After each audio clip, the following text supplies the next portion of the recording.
მოგესალმებით ყველას, მეგობრებო, ეთერშია კაცმანის პოდკასტი. მსმენელს მოგესალმები აუდიო ფორმატში, მაყურებელს ვიდეო ფორმატში და გულშემატკივრებს გულის ფორმატში. ყველას მოგესალმებით თავის ფორმატში. დღეს მყავს ფრიად ძვირფასი სტუმარი, რომელთანაც ერთად მაკავშირებს მრავალწლიანი მეგობრობაც, გულშემატკივრობაც, პარტნიორობაც ბიზნესში, მრავალი პროექტები გვაქვს ერთად გაკეთებული. მეწივად მე როგორც დამკვეთი ის როგორც შემსრულებელი თუ სადღაც ვიყავით შემსრულებლის ხარეს ორივე სხვადასხვა როლში და თიკა რუხაძე არის ჩემი სტუმარი დღეს ACT ჯგუფის მართველი პარტნიორი გლობალი ლოკალი, ანუ გლობალს რო აწერია, მე ლოკალი მომდის თავში და აქედან გავიდარე გლობალი და ლოკალი, ორივეს მართველი პარტნიორია. და უამრავი სხვა პროექტის, რომელზედაც ჩვენ შევეხებით სხვადასხვა დროს რა პროექტები იყო, ინიციატორი, შემსრულებელი, სულის ჩამდგმელი, რაღაცა როლი აუცილებლად თიკას ჰქონდა. მოგესალმებით, თიკა, მიხარია რომ მოხვედი დღეს სტუდიაში ჩასწერად. ძალიან დიდი მადლობა, ეს კი ამ ფორმატს ველოდებოდი სიმართლედ რა. როცა შენ დაანონსე თავის დროზე ვაპირებდი ამის გაკეთებას. მიკროფონი შეიძლება ცოტა ახლოს მიუახლოვო? აი ესე? ხო, აი ისე რომ კარგად, ხო. როგორც მოსახერხებელი იქნება შენთვის. ესე? კაი, აი ხა კარგად მესმის. ეხა კარგი. ოკეი. ხო და მოკლედ ძალიან კარგი საქმე დაიწყე და მიხარია რომ ამის ნაწილი ვარ. მადლობა. მადლობა შენ, დარწმუნებული ვარ საუბარი იქნება საინტერესო. მოდი დავიწყებ იქიდან რომ თიკა არის სუარი ორი ქალი რომელსაც ბევრ ქალს ვიცნობ, მაგრამ ორი ქალი არის რომელსაც ვამბობ რომ ჩემი ქალის ვერსია არის. ერთი არის თიკაზე ვამბობ ამას, იმიტომ რომ იმდენად გავართ ერთმანეთს ბევრ რაღაცაში, მათ შორის იმის თიო სასწორები ვართ ორივე. მათ შორის ალბათ საქმიანობითაც ბევრ რაღაცით გადაკვეთები გვაქვს. ყოფილა რომ მე აქ ვორქშოპს ვატარებ და მე ორი ოთახში იგივე სასტუმროში თიკა ატარებს ვორქშოპს და ეს გადავკვეთი ვართ და მეორე არის ხოთაშის მარინა გულედანი, ანუ მოკითხვა მარინას თუ მოусმენს ამ იმას, ანუ ორი ქალი არის სულ როდესაც ვამბობ ასე ვამსგავსებ ჩემ თავს და ეხა რაღაცნაირად ჩემ თავს ველაპარაკები სხვა ფორმაში წარმოშობას, სპირიჩუალ რაღაცა შემოვიტანე, მაგრამ რეალურად ეგრე არის და მაგრამ მიხარია. მოდი შემოვიტან პირველი დღე რა იყო დღის ფრაზა დღეს? დღის ფრაზა იყო სტივ ჯობსის ფრაზა. რომ მოკლედ მხოლოდ იმ ადამიანებს შეუძლიათ სამყაროს ცვლილება, რომელსაც ჯერა რომ სამყაროს ცვლილება შეუძლიათ. მიახლოებით ესეთი არა თარგმანი. შეიძლება მოყვე დღის ფრაზის იმაზე რიტუალზე, რომელიც კომპანიაში გააქვს და რისთვის დანერგი ეს რიტუალი. უბრალოდ მე ვიცი ამ რიტუალის შესახებ, მაგიტომ ვიკითხე პირდაპირ და შეიძლება მაყურებელმა და მსმენელმა არ იცოდეს. ამ ციფრულ ერაში ძალიან რთულია, რომ კავშირი არ დაკარგო შენს გუნდთან და ნუ ეხა მიკროგუნდს არ გულისხმობ, ეხა მენეჯმენტის გუნდთან შეიძლება მეტად გქონდეს ურთიერთობა ან შენს თუ რომელიმე განყოფილების ან თქვათ გუნდის ლიდი ხარ, შეიძლება შენ გუნდთან ძალიან აქტიური შეხება გქონდეს, მაგრამ ასეთი საერთო შეხება იკარგება ხშირად ბევრი ანუ დატვირთული გრაფიკის გამო, შერეული ჰიბრიდული გრაფიკის გამო, იმიტომ რომ ჩვენ მხოლოდ 2 დღე ვართ ოფისში. სავალდებულო 2 დღე გვაქვს, ორშაბათი, სამშაბათი. ჰიბრიდული დატოვეთ ოფისში, ოკეი. კი, ჰიბრიდული დავტოვეთ, 3 დღე ვართ თავისუფალ რეჟიმში, ზოგი დადის, იმიტომ რომ ურჩევნია რომ ოფისიდან იმუშაოს, ზოგი რაჭიდან მუშაობს, თუ თქვათ საწერი აქვს რაღაცა და შეუძლია რომ თებში იყოს და ისე ამონოს და თან დაწეროს. და ამ მოცემულობაში რაღაცა გამიჩნდა, სულ აქვს რაღაც მცდელობა, რომ არ დავკარგო კავშირი ადამიანებთან, თან იზრდება ჯგუფი ადამიანებთან, ხა 5 კაციან ჯგუფში შეიძლება გქონდეს ეს პიროვნული კავშირი, ან ემოციური კავშირი და მე უკვე 70-100 და მეტ ადამიანებს. დღეს ამდენი ადამიანია ისიც. ეხა იმ ჯგუფში კონკრეტულ შემოშიც ვაგდებთ არის 77 ადამიანი. და ნუ ახლა რეგიონების და ესეთი გლობალურ კომუნიკაციას არ ვაკეთებ ესე საერთო რატო გლობალზე არ? აი კითხვა არის. რატომ? კი, ახლა დავფიქრდი ეგრო თქვი რომ რაღაც საერთო არის შესაძლებელი. გლობალურ თიმში არ ვაკეთებთ ამას, ხო?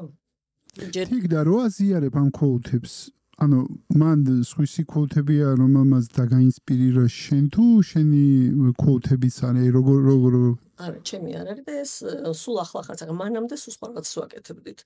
ეგეც მოგვიღებ. მანამდე თქვათ ვცდილობდით რომ ანუ რაღაც ერთი პერიოდი შარშა მაგალითად ძალიან აქტიურად გქონდა ეგეთი რაღაც რომ კვირის მანძილზე თუ სწორად მახსოვს, იმიტომ რომ იმდენ სხვა რიტუალს ვაკეთებთ ხოლმე რაღაცა შევარჩიოთ, რა იყო განსაკუთრებულად მნიშვნელოვანი ერთი პირად ცხოვრებაში, ერთი საქმეში. თვეში, ბოდიში, თვის განმავლობაში. ყველა წერდა ამის და სად აზიარებდით ამას? ჩვენ გვაქვს Teams-ი, ანუ ელექტრონული ესეთი საკომუნიკაციო და სამუშაო პლატფორმა და ამ Teams-ში ჩვენს დახურულ ჯგუფში ხდება ეს ამბავი. და ამ გაზიარებებს მე რა მოყვება რაღაც განხილვარი, რეფლექსია, ანუ თუ უბრალოდ ინსპირაციისთვის კეთება თუ და რაღაცნაირად ვაგრძნობინებ დილამშვიდობის ვიძახი და ეს ეხლა, ანუ სულ მე მგონი მე-15 დღე არის დღეს სამუშაო დღე, ასე ვთქვათ, რაც ეს დავიწყე. რა განწყობაზეც ვარ, ეს არ არის ჩემი ფრაზა, აი რაც ვთქვათ გამომყვა გული წინაღამის ნაფიქრიან დილით გამეღვიძა რაღაცა შეგრძნებით და თან მე ყოველ დილით ანუ რიტუალურად ვარჯიში და მედიტაცია მაქვს და ამიტომ ამ შეგრძნებებით რაც მოდის, მე იმის შესაბამის quotes ვეძებ და ამას ვუზიარებ, ანუ ციტატას ვეძებ, ხან სტივ ჯობსის, ხან ეინშტეინის, ხან რა ვიცი მოკლედ ეხა შეიძლება ითქვას რომ პრაქტიკულად ანუ quote-ებს ასეივებდი ადრე, ანუ რაღაცა რო შეგხვდებოდი ეძებ განწყობის მიხედვით, სადღაც მახსოვს რომ რაღაც მომეწონა, განწყობის მიხედვით ვეძებ და ამ განწყობას გადასცემ quote-ის მეშვეობით. გადასცემ ჩემს რაღაც თითქოს ჩემს ნაწილს ვუზიარებ, ჩემს თანამშრომელს, ვიღაცას გამოეხმაურება და ალაიქებს, ვიღაცა იტყვის რომ აი ზუსტ ეს ჩემი საყვარელი ფრაზა, ვიღაცა დაიგნორებს. It's okay. კიდე რა რიტუალები არსებობს ისეთი შეგიძლია მოყვე რამოდენიმე რიტუალი რომელიც შეიძლება ძველი რიტუალებიც საინტერესო იქნება მე საერთოდ მეგობრებო რატო ვეხები რიტუალებს მე მჯერა რომ რიტუალები არის კულტურის ორგანიზაციული კულტურის განუყოფელი ნაწილი და შეადგენს აი პატარა უნიკალურ გამოცდილებებს რომელიც შეიძლება მართლა კომპანიაში გამოცადო გახდე მისი ლოიალური მოსიყვარულე რაღაცა რეაქცია მოქცეს რაღაცნაირი განსაკუთრებულობის განცდის ალბათ რაც თითოეული კომპანიას როგორც შესაძლებლობა აქვს და ყველა ლიდერსაც ბუნებრივია რომელსაც თავის კომპანია გააჩნია იქიდან გამომდინარე რომ თიკა ბევრ კომპანიას აქეთ ურჩევს როგორ აშენოს თქვათ კულტურა თუ როგორ შექმნას პროდუქტიული გარემო ბუნებრივია ვუღრმავდები თვითონ როგორ აკეთებს ამას ACT-ში ანუ აუხსნა რა გადმოსახედიდან უყურებ და როგორც ვცდილობ რომ მოვკიდო ხელი თვითონ ACT-ში როგორ შვება ამას. ხო, ნუ საინტერესო ის არის რომ მე ვფიქრობ რომ რიტუალები არა მარტო მენეჯმენტის მიერ უნდა ინერგებოდეს. ან ინერგება ხოლმე თუ მისცემ ამის საშუალებას თანამშრომლებით შეიძლება იყვნენ ამის ავტორები და ეხლა გამახსენდა რომ არ ვილაპარაკოთ ჩვენს ასე ვთქვათ ან ჩემგან წამოსულ ინიციატივებზე აი ერთი უპატარავესი რიტუალი მაგრამ ყოველდღიურად შარშან ყოველ შემთხვევაში ნამდვილად ვიცი ეხლა წელს არ დავკვირვები ვარ იმიტომ რომ არ შევსულ ვარ ესე მაგ დროს ლანჩის დროს სამზარეულოში ყოველდღიურად ჩვენი ერთი თანამშრომელი ბაშლებით უმასპინძლდებოდა გუნდის წევრებს ანუ ეს იყო ძალიან სასიამოვნო რიტუალი ყველასთვის ანუ თვითონ მქონდა ვაშლები თუ მქონდა ვაშლი და ხე ქონდა ვაშლი თუ ყიდულობდა თუ რასე არის ეს ეგეთი რიტუალი ზუსტად ვიცი რომ ქონდა მოიტანა და დაეჭრა მაგრამ აი ეს ზრუნვის ელემენტი და რეგულარობა ანუ ეს არის რაც რიტუალად აქცევს ხო ანუ ეხლა ადრეს გამიზიარებია მაგალითად რაღაც ფრაზა მაგრამ ის რომ მე ამას ეხლა მივეცი ყოველდღიური ფორმატი და ვთქვი რომ მე მინდა რომ აი არ ვიცი შეიძლება 30-ზე დავამთავრო ან 100-ზე დავამთავრო როცა ვიგრძნობ რომ აღარ არის ჩემთვის ეს ნატურალური და არ არის ის და არის რაღაცა გაცვდა ეს რუტინა ჩემთვის. ეხლა მე ხვავს იმათი რეაქცია როგორი არის, ხო? მე გამოვდივარ ეხლა ამ წუთას ჩემი შინაგანი შეგრძნებიდან როგორ მინდა რომ დაუკავშირდე.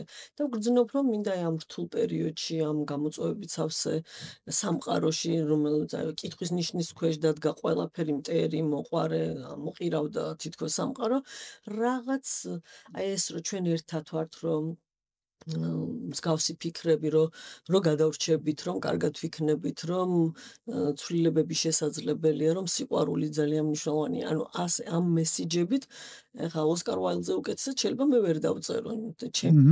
ჩემითაც რა თქმა უნდა ეხლა ვესაუბრები თანამშრომლებს, მაგრამ ეს ფრაზები მაინც ისეთია რა, მართლა გულში ჩამწდომი და სოშის ვაშლის დარიგების ტრადიცია ასევე ქონდა სარეკლამო კომპანია ლეო ბერნეტს.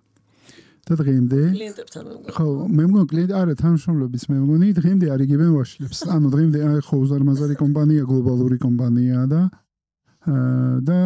ლეო ბერნეტი იყო დამფუძნებელი, ხო? ანუ ამ სარეკლამო სააგენტოსი და არიგებდა ვაშლებს და ეს ზრუნვის ელემენტი დღემდე შენარჩუნებულია და დღემდე არიგებენ ვაშლებს. ამდენი წელია გასული და ეს ტრადიცია არსებობს და მიყვარს ეგეთი ტრადიციები და რიტუალები. ეხავე ჩაგეკითხები პრეზიდენტ მომენტში, ანუ აწყოში რასაც ხედავ. ეხა დაბრუნდით გუნდი მალდივებიდან. მოყევი როგორ აღმოჩნდით მალდივებზე, რა გუნდია, როგორ დაჯილდობდა მალდივებით, აი ყველაფერი მაინტერესებს. ხო, მაგას ისეთი ვრცელი პოსტიც მიუძღვენი LinkedIn-ზე, იმიტომ რომ მართლა რაღაც ისეთი სიტუაცია გარშემო, რომ თითქოს გერიდება გრწყვენია, რომ თქვა რომ რაღაცა კარგად გააკეთე, რაღაცას მიაღწიე, გიხარია, თითქოს სიხარულის უფლება დავკარგეთ ადამიანებს. კონტექსტის მიმართებაში ამბობს, ხო? მაგრამ ძალიან ბევრი ვიფიქრე სხვათა შორის გაგვიკეთებინა თუ არა ეს იყო დაპირება 20-24 წლის. იფიქრეთ მალდივებზე წავიდეთ თუ არა თუ პოსტი დავდოთ მალდივებზე თუ არა. საერთოდ წავიდეთ. საერთოდ წავიდეთ. ეგ ჩემთვის არის თუ რამეს მალავ, ესე იგი არასწორს აკეთებ რა, თუ აკეთებ არ უნდა დამალავ. ანუ ეს ჩემი კრედოა, თქვა და პრინციპია, როგორც მესმის. პრინციპია, ანუ წავიდეთ და არ ვთქვათ, ხო, ეგ ოფცია არც განიხილებ. არა, ხო, ან თვლი რომ სწორს აკეთებ, ან თვლი რომ არასწორს აკეთებ. შეიძლება ცდებოდე, მაგრამ ხო და რა თქმა უნდა, ბევრჯერ შემოწდა რო არ ცხოვრებაში, მაგრამ ის მაინც შემიძლია თქვა, რომ იმ მომენტში იმის მჯეროდა.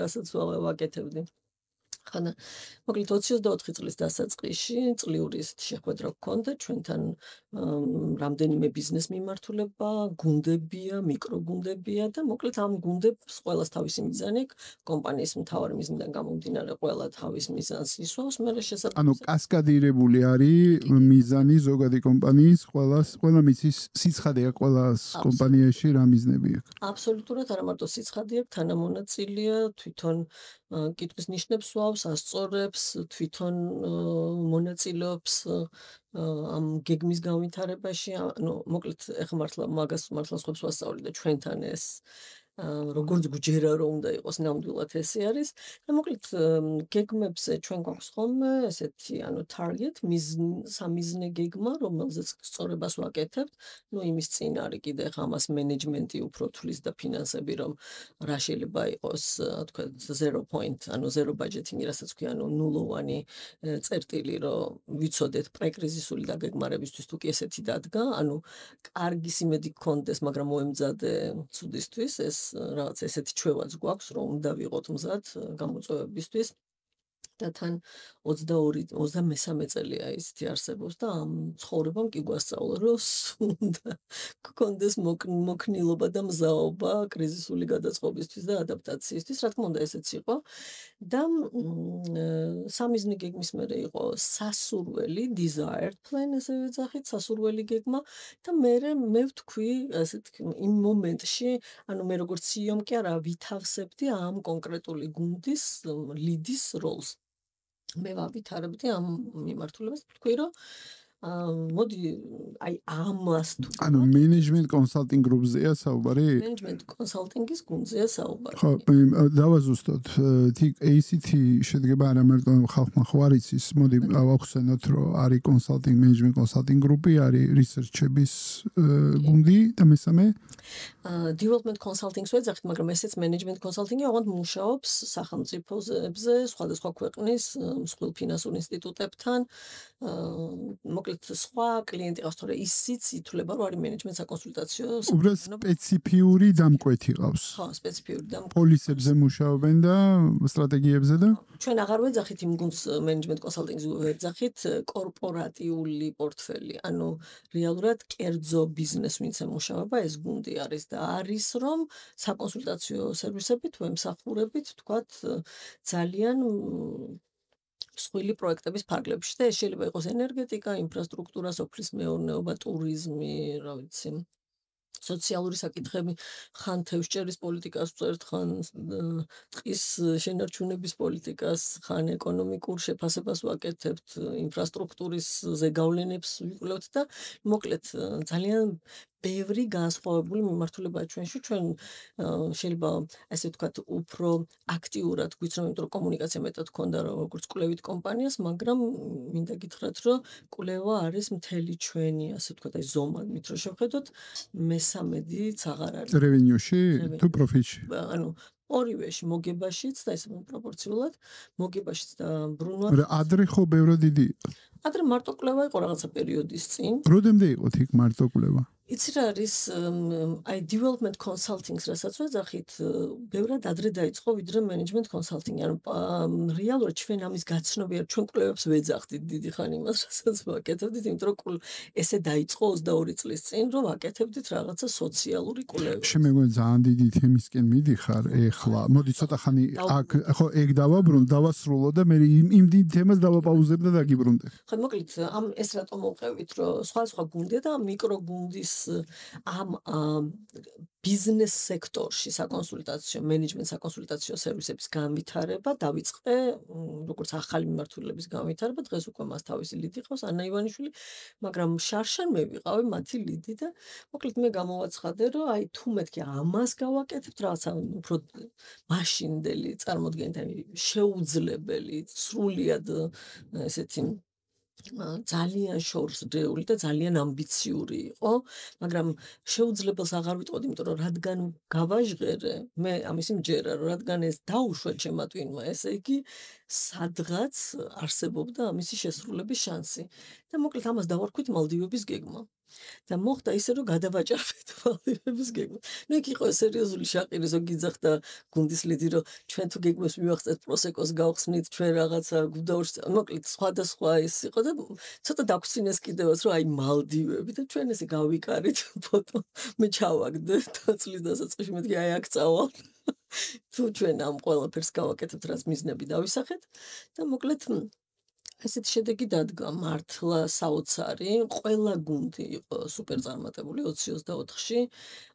საოცარი ზრდა ქონდა კვლევის მიმართულებას, საოცარი იქ რა როლი ქონდა მალდივებს, ანუ და мотиваციის ხალხმა წარმოიდგინა რომ უკვე მანდარი, ანუ აი რატო გახდა მალდივები ამ ხელა მიღწევის მოტივატორი, ანუ რა იყო შიგნით შენი აზრით? მე არ ვარ დარწმუნებული, რომ მაინდა-მაინც მალდივებმა დაამოტივირა ეს ადამიანი. მე ვფიქრობ, რომ მალდივები გახდა და აი თუნდაც ის რომ მიუღწეველი არაფერია ამ ცნობიერების საფუძველი, გარღვევის საფუძველი გახდა რა, რომ თუ აი ძალიან მჯერა იმისი, რომ რამხელაზეც ოცნებობ, რამხელაზეც ასე ვთქვათ, ბედავ რომ თქვა რომ მე ეს შემიძლია რომ გავაკეთო, მართლაც გაქვს შენ ამის პოტენციალი. ამის მე ღრმად მწამს და ანუ პირველ რიგში ბედავ ანუ ახმოვანებ? გაიფიქრებ, გაახმოვანებ, ანუ ახმოვანება შეიძლება სულ არ გამოყვიდე ხა ვარი და არ თქო, მაგრამ მანიფესტაციისკენ მიმღავდა უფრო. არა, დაუშვებ შენ, რომ ეს შენ შეგიძლია. და პირველ რიგში მე ვიტყოდი რომ გუნდზე მეტად ეს ჩემთვის აღმოჩნდა, რომ მე მართლა შემიძლია რომ გუნდთან ერთად ეს შევძლო. ხა მე თუ ვერ დავიჯერებდი, გუნდიც ვერ დაიჯერებდა და ვფიქრობ რომ ეს ყველაზე დიდი გარდატეხა ალბათ ჩემში მოახდინა ამ გეგმამ და მე რა თქმა უნდა გუნდში და თან ეს არ იყო სტრესორი, რომ რაიმე ჩვენ ვინ ვიქნებით თუ ამ გეგმას არ მივახცეთ, ანუ ამ სტრესს არ ვაჩენ კომპანიაში. ვიზახი რომ თუ არ გამოვიდა, ხო არ გამოსული იქნება და თუ გამოვიდა რა მაგარი იქნება, ხო? ანუ ამიტომ მოიშორეთ სტრესი, მიზანი დავსვით, მაგრამ ახლა ყოველჯერ იქ ვართ, არ ვართ, ასე არ ვზომავთ და არ ვუყურებთ. მიყევი, გააკეთე შენი საქმე, კონცენტრირდი კლიენტზე, კონცენტრირდი იმაზე, რომ ფასეულობა შექმნა და თუ სწორად აკეთებ შენ საქმეს, ეს შედეგი დადგება. და თუ ჭკვიანურად აკეთებ შენ საქმეს, ხო, რა თქმა უნდა. ესე გამოვიდა და მე 25-ში ხა ეს ბოლო პერიოდში რაც საგიჟეთის ხდებოდა გარშემო არავის არაფრის განწყობა არ გქონდა.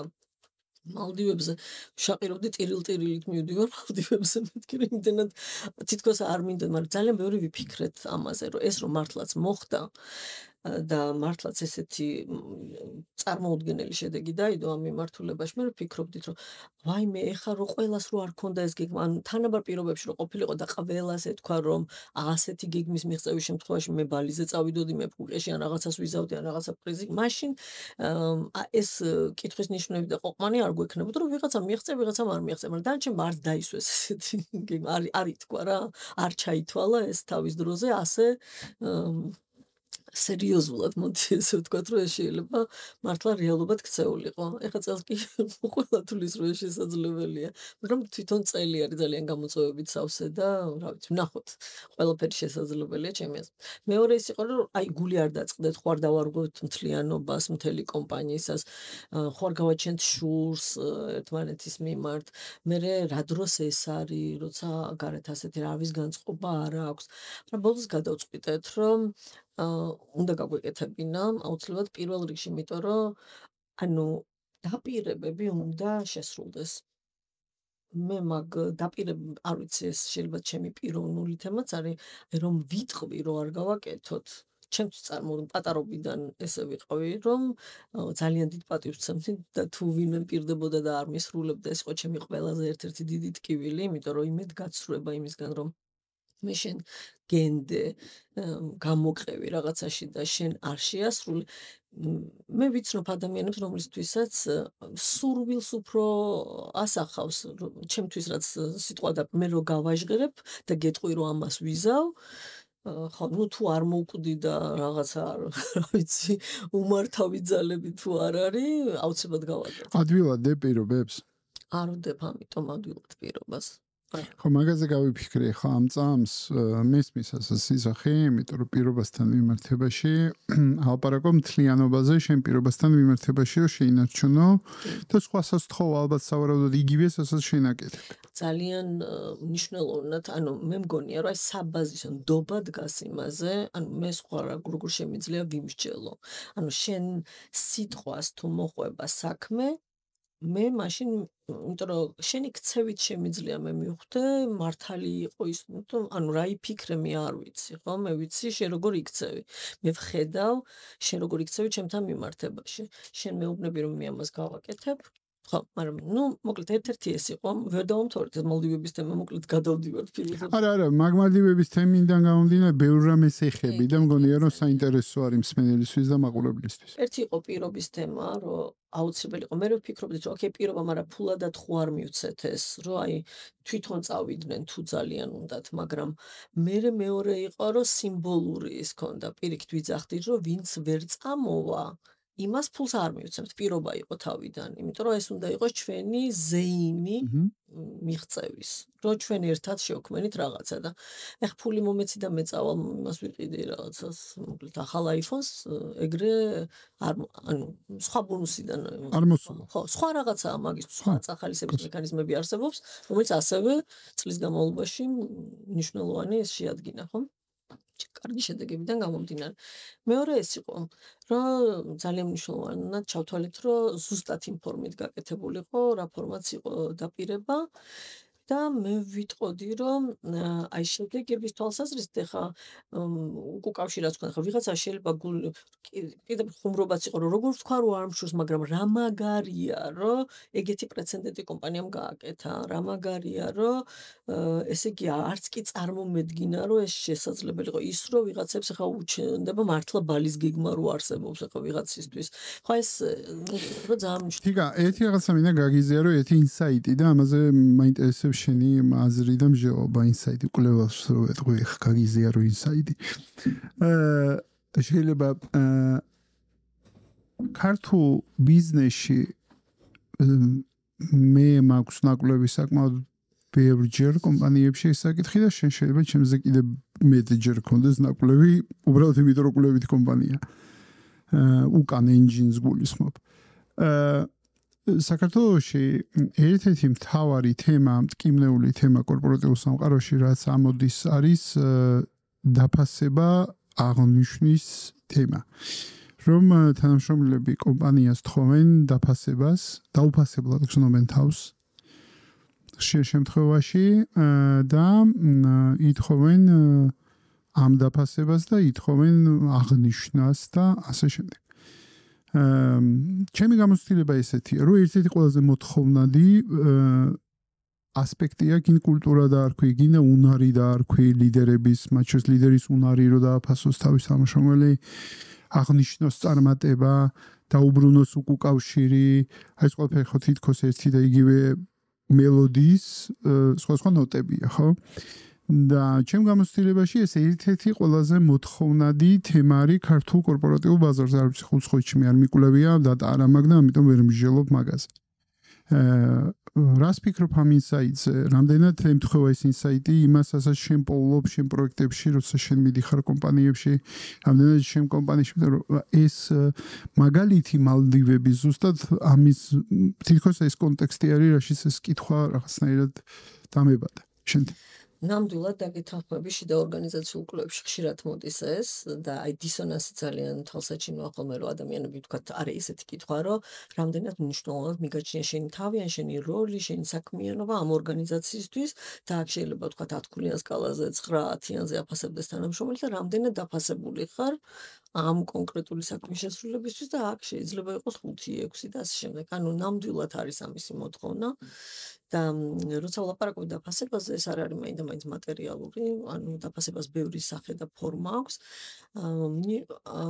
ვისთვის და თან ინდივიდუალურად ძალიან განსხვავებულია, ვიღაცას მადლობა, რა თმინდოდა შენი მადლობა ბონუსი გადაგეხა და ვიღაცა ეძახის რომ გავიგე ბონუს ყველას უხდის, მაგრამ ერთხელ მადლობა ეთქვა ჩემთვის, ანუ ეს ძალიან ინდივიდუალური ფენომენია, ვინ როგორ მოტივირდება და როგორ ბრძნობს თავს დაფასებულად.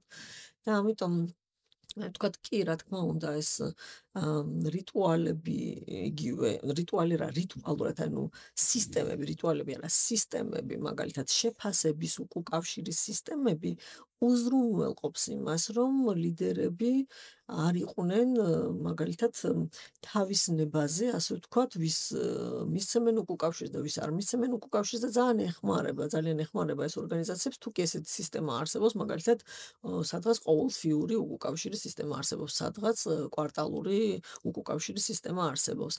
და ოღონდ ეს სისტემა რო არსებობდეს, ძალიან ხშირად ჩემი აზრით, ეს დისონანსი დაუფასებელსა და მე ძალიან ხშირად მინახავს, რომ რა დაფასება საერთოდ, ანუ დაფასება და მადლობა კი არა, მეორე მხარე იძახის მისი, რომ აი ვფიქრობ საერთოდ დავტოვო თუ არა ეს ადამიანი, ანუ უდიდესი დისონანსი შეიძლება იყოს მენეჯერის შეფასებასა და თანამშრომლის თვითშეფასებას შორის. ბევრი მიზეზის გამო და პირველი მაინც ის არის რომ არ არის ძალიან ხშირ შემთხვევაში შეთანხმებული ის როგორ ფასდება რას ქვია კარგი მუშაობა ამ კონკრეტულ პარამეტრების დონეზე გულისხმობ. რა თქმა უნდა, იმიტომ რომ მე ბევრი ღამე ვათენე აი ამ პროექტში სისხლი ჩავაქციე, ვთქვათ, აი ზუსტად ბუკვალურად გუში მქონდა ერთ-ერთ ვერ დავასახელებ ხა კონფიდენციალურია ერთ-ერთი კლიენტის გუნდის ერთ-ერთი გუნდის მენეჯერთან შეხვედრა და გავდიოდით scorecard-ების სისტემას ვნერგავთ იქ არის აი მისი მიზნები, როგორ შეფასდება, რას ეს მიზნები წარმატების აზომები რეალურად მენეჯერს, ანუ კომპანიას აზღურავს ჯერ კომპანიისთვის არ მნიშვნელოვანი და მერე მენეჯერი განყოფილების დონეზე ეს კასკადირება ხდება, ქვევით ჩადის, ეხლა შენ რას გიხსნა უფრო არა, მაგურებელს უხსნი და მსმენელს ხა. ხო, შენთან მაინც მოსკენი აღნიშნე, რომ მსმენელისთვის შეიძლება ყველასთვის არ იყოს ეხლა ეს ასეთი ნათელი, რაზეც ვლაპარაკობ და როცა თქვათ გავიარეთ ეს მიზნები, მას ჰქონდა კითხვები და იძახდა, რომ იცი რა არის, ჩვენ მაგალითად ჩვენი საქმეა, აი ამაში იმდენ დროს ვხარჯავთ, მადლობას კი გადაუხდიათ ჩვენთვის და ეს საერთოდ არ არის ეხლა აქ მიზნები. ასახული. საერთოდ არ არის. და მერე რომ ვისაუბრე, ვეუბნები რომ ნახე აი კომპანიისთვის მნიშვნელოვანია ეს კომპანია ჩათვლის რომ აი გლობალური მიზნები აქვს, ეს გამოწვევები აქვს, ყველა უნდა იყოს მომართული რომ ეს ტრანსფორმაცია მოხდეს, ამაში ეს ოპტიმიზაცია მოხდეს და შენ განყოფილებას როგორც შეუძლია რომ ამაში წვლილი შეუტანოს. ამაში მეთანხმები რომ აი ეს კი, მაგრამ აბა ის ოკეი, შეიძლება შენი პერსონალური სიამაყის საკითხი იყოს, შენი პროფესიული სიამაყის საკითხი იყოს, მაგრამ კონკრეტულად კომპანიისთვის ფასეული მოცემულ დროის მონაკვეთში რა არის, ეს შეიძლება ძალიან განსხვავდებოდეს რა. და ეს გაგება არ არსებობს ბევრ კომპანიაში. საერთოდ შეფასების სისტემები ძალიან ბევრ კომპანიაში არ არსებობს. შესაბამისად არსებობს, თიგდა გეტყვი რა. როგორც მე ვხვდები, შეფასების ობიექტური სისტემები არსებობს, მაგაში მოგყვები, მაგრამ რა არსებობს მაგის ნაცვლად, როგორც აი მაგაზე მინდა რომ ვისაუბროთ. მე მგონია რომ ყველაზე დიდი ტკივილი ეგ არის საბოლოო ჯამში კორპორატიული სამყაროსი და კერძო თანამშრომლების. რომ არსებობს სუბიექტური შეფასება, რანაირი ობიექტური შეფასება არის, სუბიექტური შეფასება ავტორიტეტის, რომელიც გაფასებს შენ როგორც კარგს და სულს ყველანაირი ობიექტური კრიტერიუმის გარეშე, დისკრეციული უფლებაზე ვლაპარაკობ რეალურად, პრაქტიკულად მენეჯერის, რომ თვითონ შეაფასოს თავისი ქვეშევრდომი, ისე რომ ქვეშევრდომი ვერ ხოვდება, როგორ ფასდება. და მაგას ვეძახი მე ავტორიტეტის სინდრომს. ანუ, როდესაც ავტორიტეტი არის უზენაესი და ავტორიტეტის საზღვრავს კომუნიკაციის გარეშე საზღვრავს, როგორ საზღვრავს. ეგ არის ძალიან მგონია ესეთი მნიშვნელოვანი თემა და კარგია რომ ეგეთი მაგალითები არის და ის კომპანია რომელსაც შევერასახელებ, თუნდაც ნერგავს ახლა KPI-ების სისტემას და თუნდაც თანამშრომლისთვის ის სიცხადე რომელიც შენ ახლა მიგაქვს როგორც კონსულტანტს რომ აი ამას დააფასებს კომპანია მომავალში და იმ ადამიანს თუნდაც დღეს რო უჩნდება ეს პროტესტი, რომ სხვა რაღაცები მიფასდებოდა ადრე რასაც შენ ყვები, ეს აღარ დამიფასდება და შენ რო უხსნი და კაია ეს კონფლიქტი შეიძლება დღესვე რომ მოიწუროს, მომავალში აცდინოს კომპანია და ეს თანამშრომელი უამრავ სხვა გაუგებრობას, კონფლიქტს, მოლოდინს, ამირან გულში მღეროდას ვეძახი, რომ მე მეგონა რომ ამისთვის დავფასდები და თურმე არ ფასდები და ასე შემდეგ. და კარგია რომ ეგეთი მაგალითები არსებობს, რომელსაც შენ ახლა ყვები და ძალიან კარგი იქნებოდა რომ ეგეთი მაგალითი ჩვენ ქვეყანაში იყოს ბევრი. ნამდვილად მე აქ ერთ სიტყვას ვიტყვი კიდე იმაზე რომ არსებობს წარმოდგენა რომ თითქოს პატარა კომპანიებში საჭირო არ არის ან და ხშირად ეს პატარა კომპანიები არის მეგობრების მიერ ან ძალიან ახლობლების მიერ ნათესაების მიერ.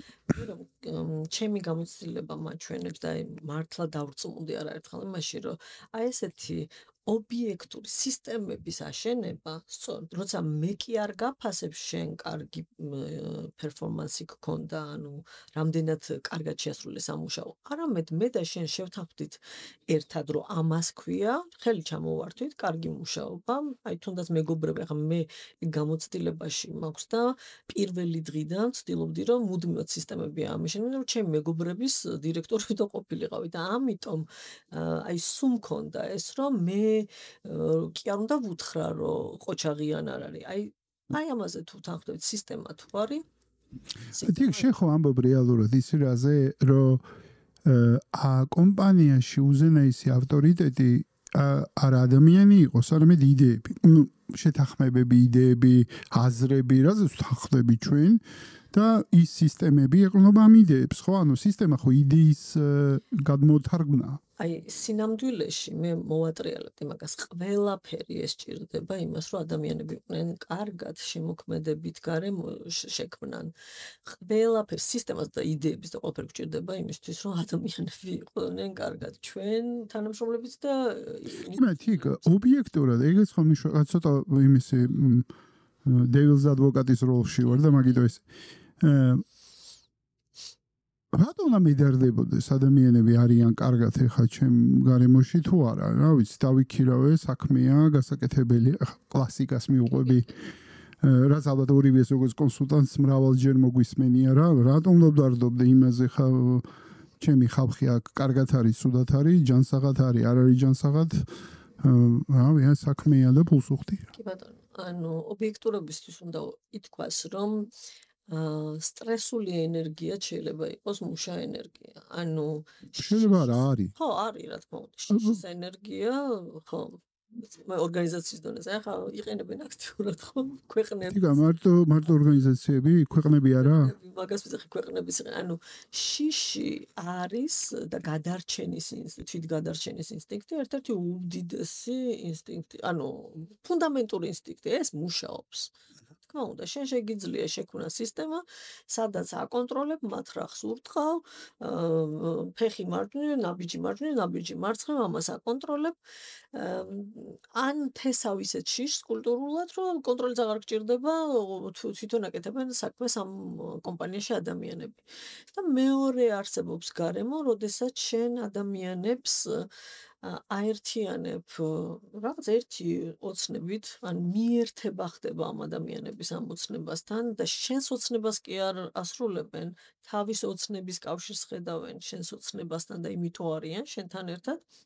და ქმნი გარემოს და ყურს რომ იჭრის ანუ სიტყვა ხო ანუ შენ ისეთ კონტექსტში არის და მაგარი სიტყვა სინამდვილეში და ცდილობ ყველა ეს ხო აი ნიშნავ მე მგონი წინასწარი შეცდომით აკეთებ თქო მაგას სხვა კონტექსტში იყენებ ამ სიტყვას და ამის კითხვა მინდოდა რომ ამას გაცნობიერებლად აკეთებ ძალიან კარგი სიტყვებია რომელიც არ მინდა რომ ისევე როგორც რომ დავიწყეთ საუბარი ვიძახდი რაღაც თითქოს სიხარულის უფლებას გვართმევენ და არ მივცეთ უფლება რა არ წავართმევინოთ არავის არც კარგი სიტყვები და არც კარგი ემოციები არც სიხარულის უფლება. ეხლა შეოცნებას რომ ვლაპარაკო კომპანიაში სავარაუდოდ ხედვა შეიძლება მისია იყოს კომპანიის რაღაცა იდეა ანუ კორპორატიულ ენაზე ამას ერქმება ხედვა და მისია მაგრამ ანუ ხედვას ამბიცია, აი მაგალითად Microsoft-ის ხედვა თავის დროზე რომ ყველა ოჯახში თითო კომპიუტერი ყოფილიყო ხელმისაწვდომი, ოცნება იყო იმ მომენტში, ხო, ვიღაც თორე კომპიუტერი იყო 10 მეტრიანი. ხო,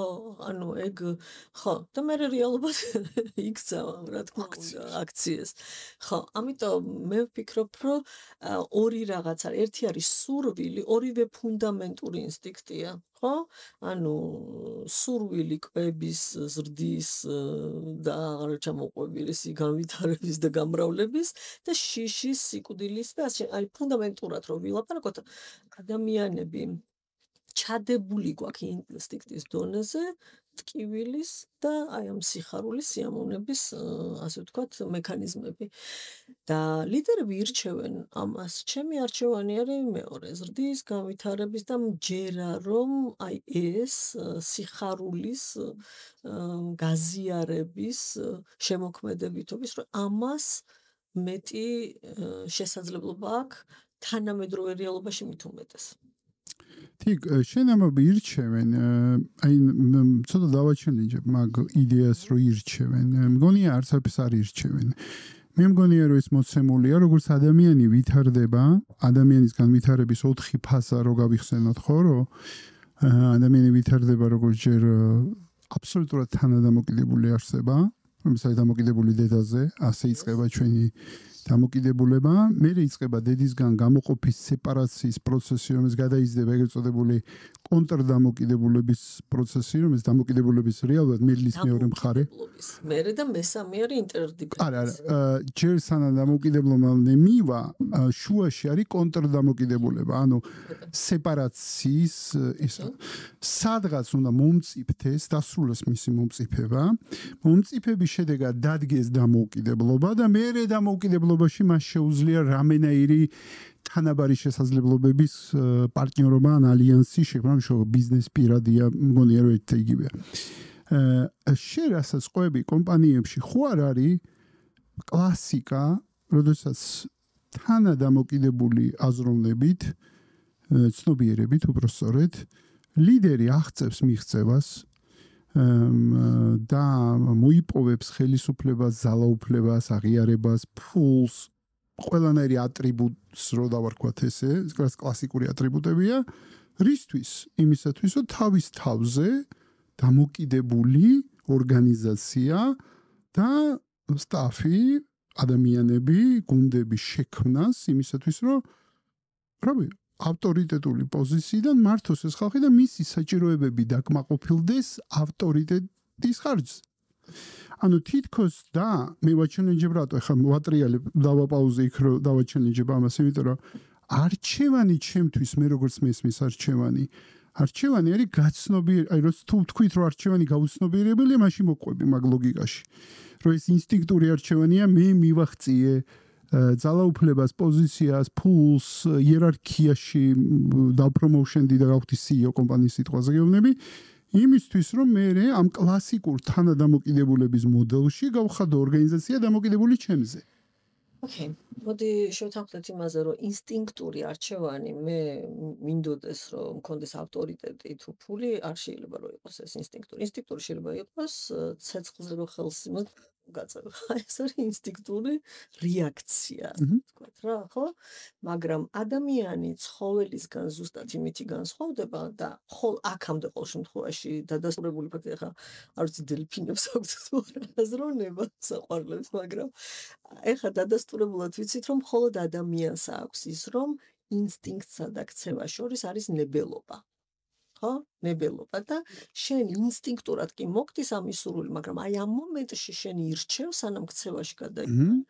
ვინ იყო, რა იყო, აქ არის შენი თავისუფალი ნება და შენ თუ იძახი რომ ეს ინსტინქტურია, შენ ასე გიძახი რომ მე ადამიანის ყველაზე დიდ პრივილეგიაზე უარი ვთქვი.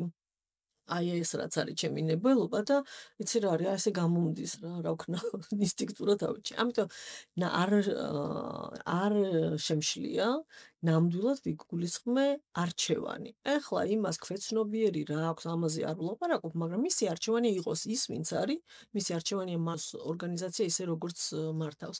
მე უფრო გავამარტივებდი აი ამ არჩევანის საფუძველს, ძალიან მიყვარს გამარტივება, რაღაცა აქტიურად ვიყენებ ხოლმე ამ ტექნიკას გადაწყვეტილებების მიღების მხარდაჭერას როცა ვაკეთებ, რომ ესე ან ესე, იმიტომ რომ მრავალცვლადიანი რთულია ხოლმე 4 ეტაპი, 9 ეტაპი. აი ორი რაღაცა წარმომიდგენია. როგორც თქვით, კივილი და გამრავლება, ხო, ანუ სიკვდილის შიში და გამრავლება. ამ ორი ფუნდამენტური რაღაციდან ვითარდება მერე უამრავი ემოცია, უამრავი შენი მოსაზრება და ასე შემდეგ. მაგრამ ფუნდამენტური ეს ორია რა სინამდვილეში, ხო? ორი ტიპის ცნობიერება, აი მაინცეც რასაც ვიღაც, ორი ტიპის ცნობიერება არსებობს. ერთი არის ცნობიერება, რომელიც სამყაროს უყურებს როგორც საფრთხეთ სავსე ადგილს და მეორე როგორც შესაძლებლობებით სავსე ადგილს, რომელია მართალი. ორივე მართალია, საფრთხეც არის და შესაძლებლობებიც არის. ოღონდ აქ მე ვირჩევ, რაზე ვკონცენტრირდე, საფრთხეების განეიტრალებაზე თუ შესაძლებლობების ათვისებაზე. მე ვამბობ, რომ მე ვარ იმ ტიპის ლიდერი, რომელიც შესაძლებლობებზე მეტად კონცენტრირდება. ვაღიარებ, რომ საფრთხეები არსებობს. ჩვენს აი ამ ინტერვიუშიც მე ვთქვი, რომ ჩვენ ყოველთვის გეგმავთ პრეკრიზისული ბიუჯეტი რა შეიძლება იყოს, როგორ მოვიქცევით მაშინ თუ ეს მოხდება. რა თქმა უნდა, ეს ნაწილი არ შეიძლება რომ უგულვებელყო, მაგრამ ჩემი კონცენტრაცია არ არის ყოველდღიურად შიში და ჩემი კონცენტრაცია ყველაზე რთულ დროს გაბედული ნაბიჯებით ძალიან ბევრი რამისთვის მიმიღწევია, ზუსტად იმიტომ რომ მე მჯერა რომ როგორი ცუდი დროც არ უნდა იყოს, საყვარელი ფრაზა მაქვს ერთი, რომ ცუდი და კარგი დრო არ არსებობს, დროს შენ ქმნი.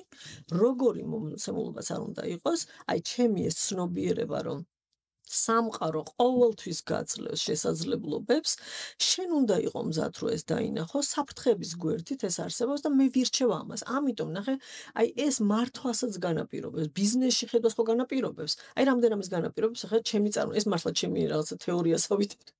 რა თქმა უნდა შეგვიძლია ვიკამათო და არ მაქვს ჭეშმარიტებას, მაგრამ მე მიმარტივდება რომ ასე ავხსნა რაღაცეები ჩემთვის და სხვებსაც ვუზიარებ ამას. აი ვინც საფრთხეთ უყურებს, ყველა თანამშრომელს უყურებს როგორც საფრთხეს, რომ ის გაიზრდება, განვითარდება და წამართმევს. ბიზნესს წამართმევს, იდეას წამართმევს, თანამშრომლის სიყვარულს წამართმევს, თუ რას წამართმევს, რა მნიშვნელობა? Scarcity ქვია ამას ინგლისურად, არ მახსოვს რაღაც ის ხო დეფიციტურია, ხო? ეს აზროვნება არის აქეთ, ხო? თუმცა ამ შიშით უყურებს. და მეორე მხარეს არის, რომ მაგალითად ჩემი საყვარელი მოდი გავხადოთ ACT ექსპერტებისთვის სასურველ პლატფორმად, სადაც ერთად უფრო მეც ვიზავთ, ვიდრე მარტო წარმატებული იქნებოდა მშვენიერი ექსპერტები შეიძლება იყვნენ სოლო ფრილანს კონსულტანტები, მაგრამ მოდი ისეთი სქემა შევქმნათ, ისეთი სისტემა შევქმნათ, სადაც ამ ადამიანებს ჩვენთან ერთად მოუდება რომ რაღაცა აკეთოს. იმიტომ რომ და ამის უკან კიდე რწმენა არის, რომ აი ეს ნახე ბაზარსაც უყურებს, შესაძლებლობებს უყურებს შეზღუდულად შიშიდან, რომელიც აი გონია რომ ზიარჭურჭელის პრინციპია, რომ მე რომ მივიღო შენ და წაგართვა. მე ასე არ ვხედავ სამყაროს. ანუ საერთოდ არ ვხედავ კონკურენციის შიში არასდროს აი ვერავინ ვერ იტყვის ვინც მიცნობს რომ მე ოდესმე კონკურენციის შიში მქონოდა. საერთოდ ანუ თუ ვუყურებ იმ თვალს ანუ კარგია კონკურენცია? ანუ არის არც კარგი ანუ არის საინტერესო შეიძლება თუ კარგი კონკურენტია ძალიან ბევრი რამე შეიძლება დაგაფიქროს, ჭკუა გასწავლოს, რატო არა? მაგრამ მე არ ვუყურებ რომ აი მარტო საქართველოში ახლა 5 ბიზნესია და აი იქ უნდა ვიჭიდაოთ. გადი საქართველოს ფარგლებს გარეთ. ამ პროდუქტის ფარგლებს გარეთ გადი. ფარგლებს იფიქრე კიდე რა შეიძლება რომ გააკეთო, რა შეიძლება სხვანაირად რა შეიძლება რომ გააკეთო. ამიტომ აი ეს ფიქრები მაძლევს იმხელა თავდაჯერებულობას ამ მიმართულებით, რომ ეს სტრესები რომ აი მე რა მეშველება ახლა ვიღაცამ დააფუძნა, ვიღაცამ რაღაცა გააკეთა.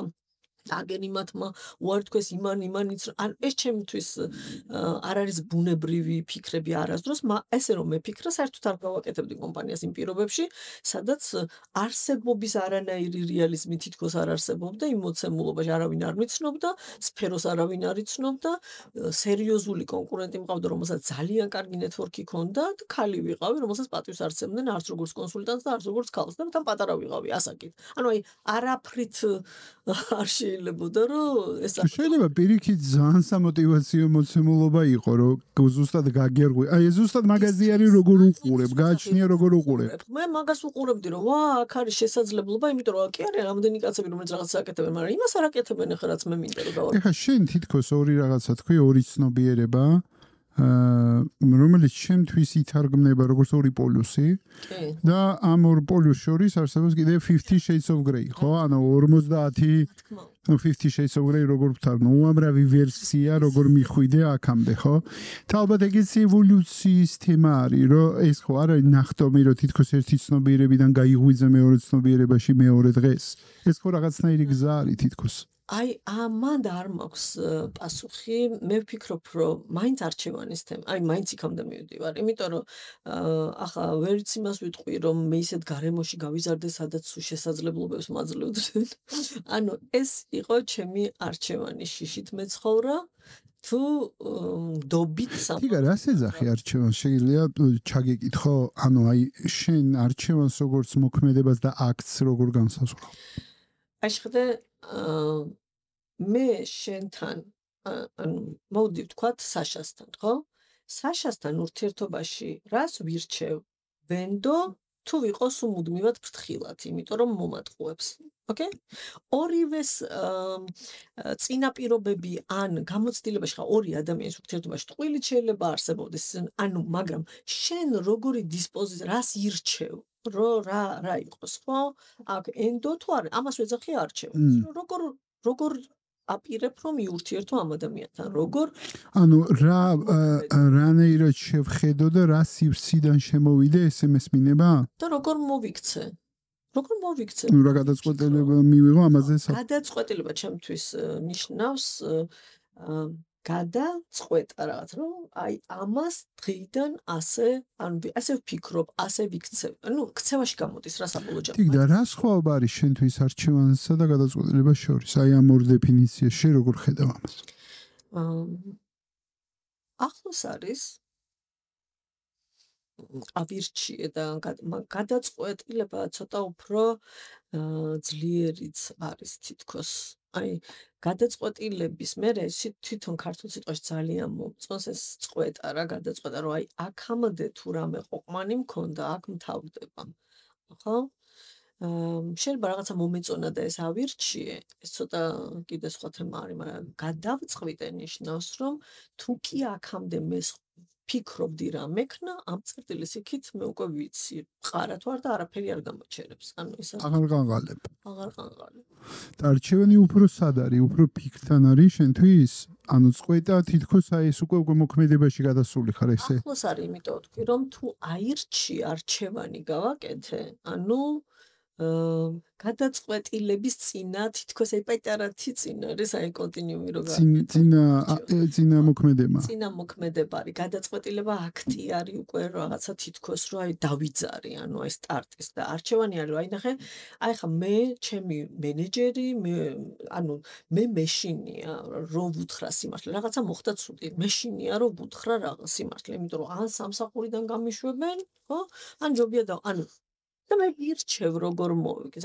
არჩევანის ეტაპი არის რომ ამას ვირჩევ და მე აი გადაწყვეტილებით უკვე მე გრძნობ ენერგიას რომ უნდა ავდგე და გავაკეთო. აი ეს არის ჩემთვის პროცესი რა. თუ შეიძლება არჩევანი გადაწყვეტილება 100 მთავარი სიტყვის სია შევიტანოთ, რო არ დაგვეწყის მეორე პროექტი არის რომლის კეთებას დავიწყე. ცალსახად დიდი თემა არის და დიდი სიამოვნებაა. მან დაგპატიჟება უცილებლად, როგორც უკვე მოაზროვნეს. ხო, მან დაგიძახებ უკვე როგორც არა ინტერპრენიორს, ამეთ უბრალოდ როგორც მოაზროვნეს, იქ მოაზროვნეებს ვეძახი, ვისაც ერთად ვსჯელობ რაღაც მნიშვნელოვან დეფინიციებზე და კითხვებზე. მადლობა რომ მომიაზრეს მოაზროვნეებს შორის. რითი განსხვავდება შენთვის ცოდნა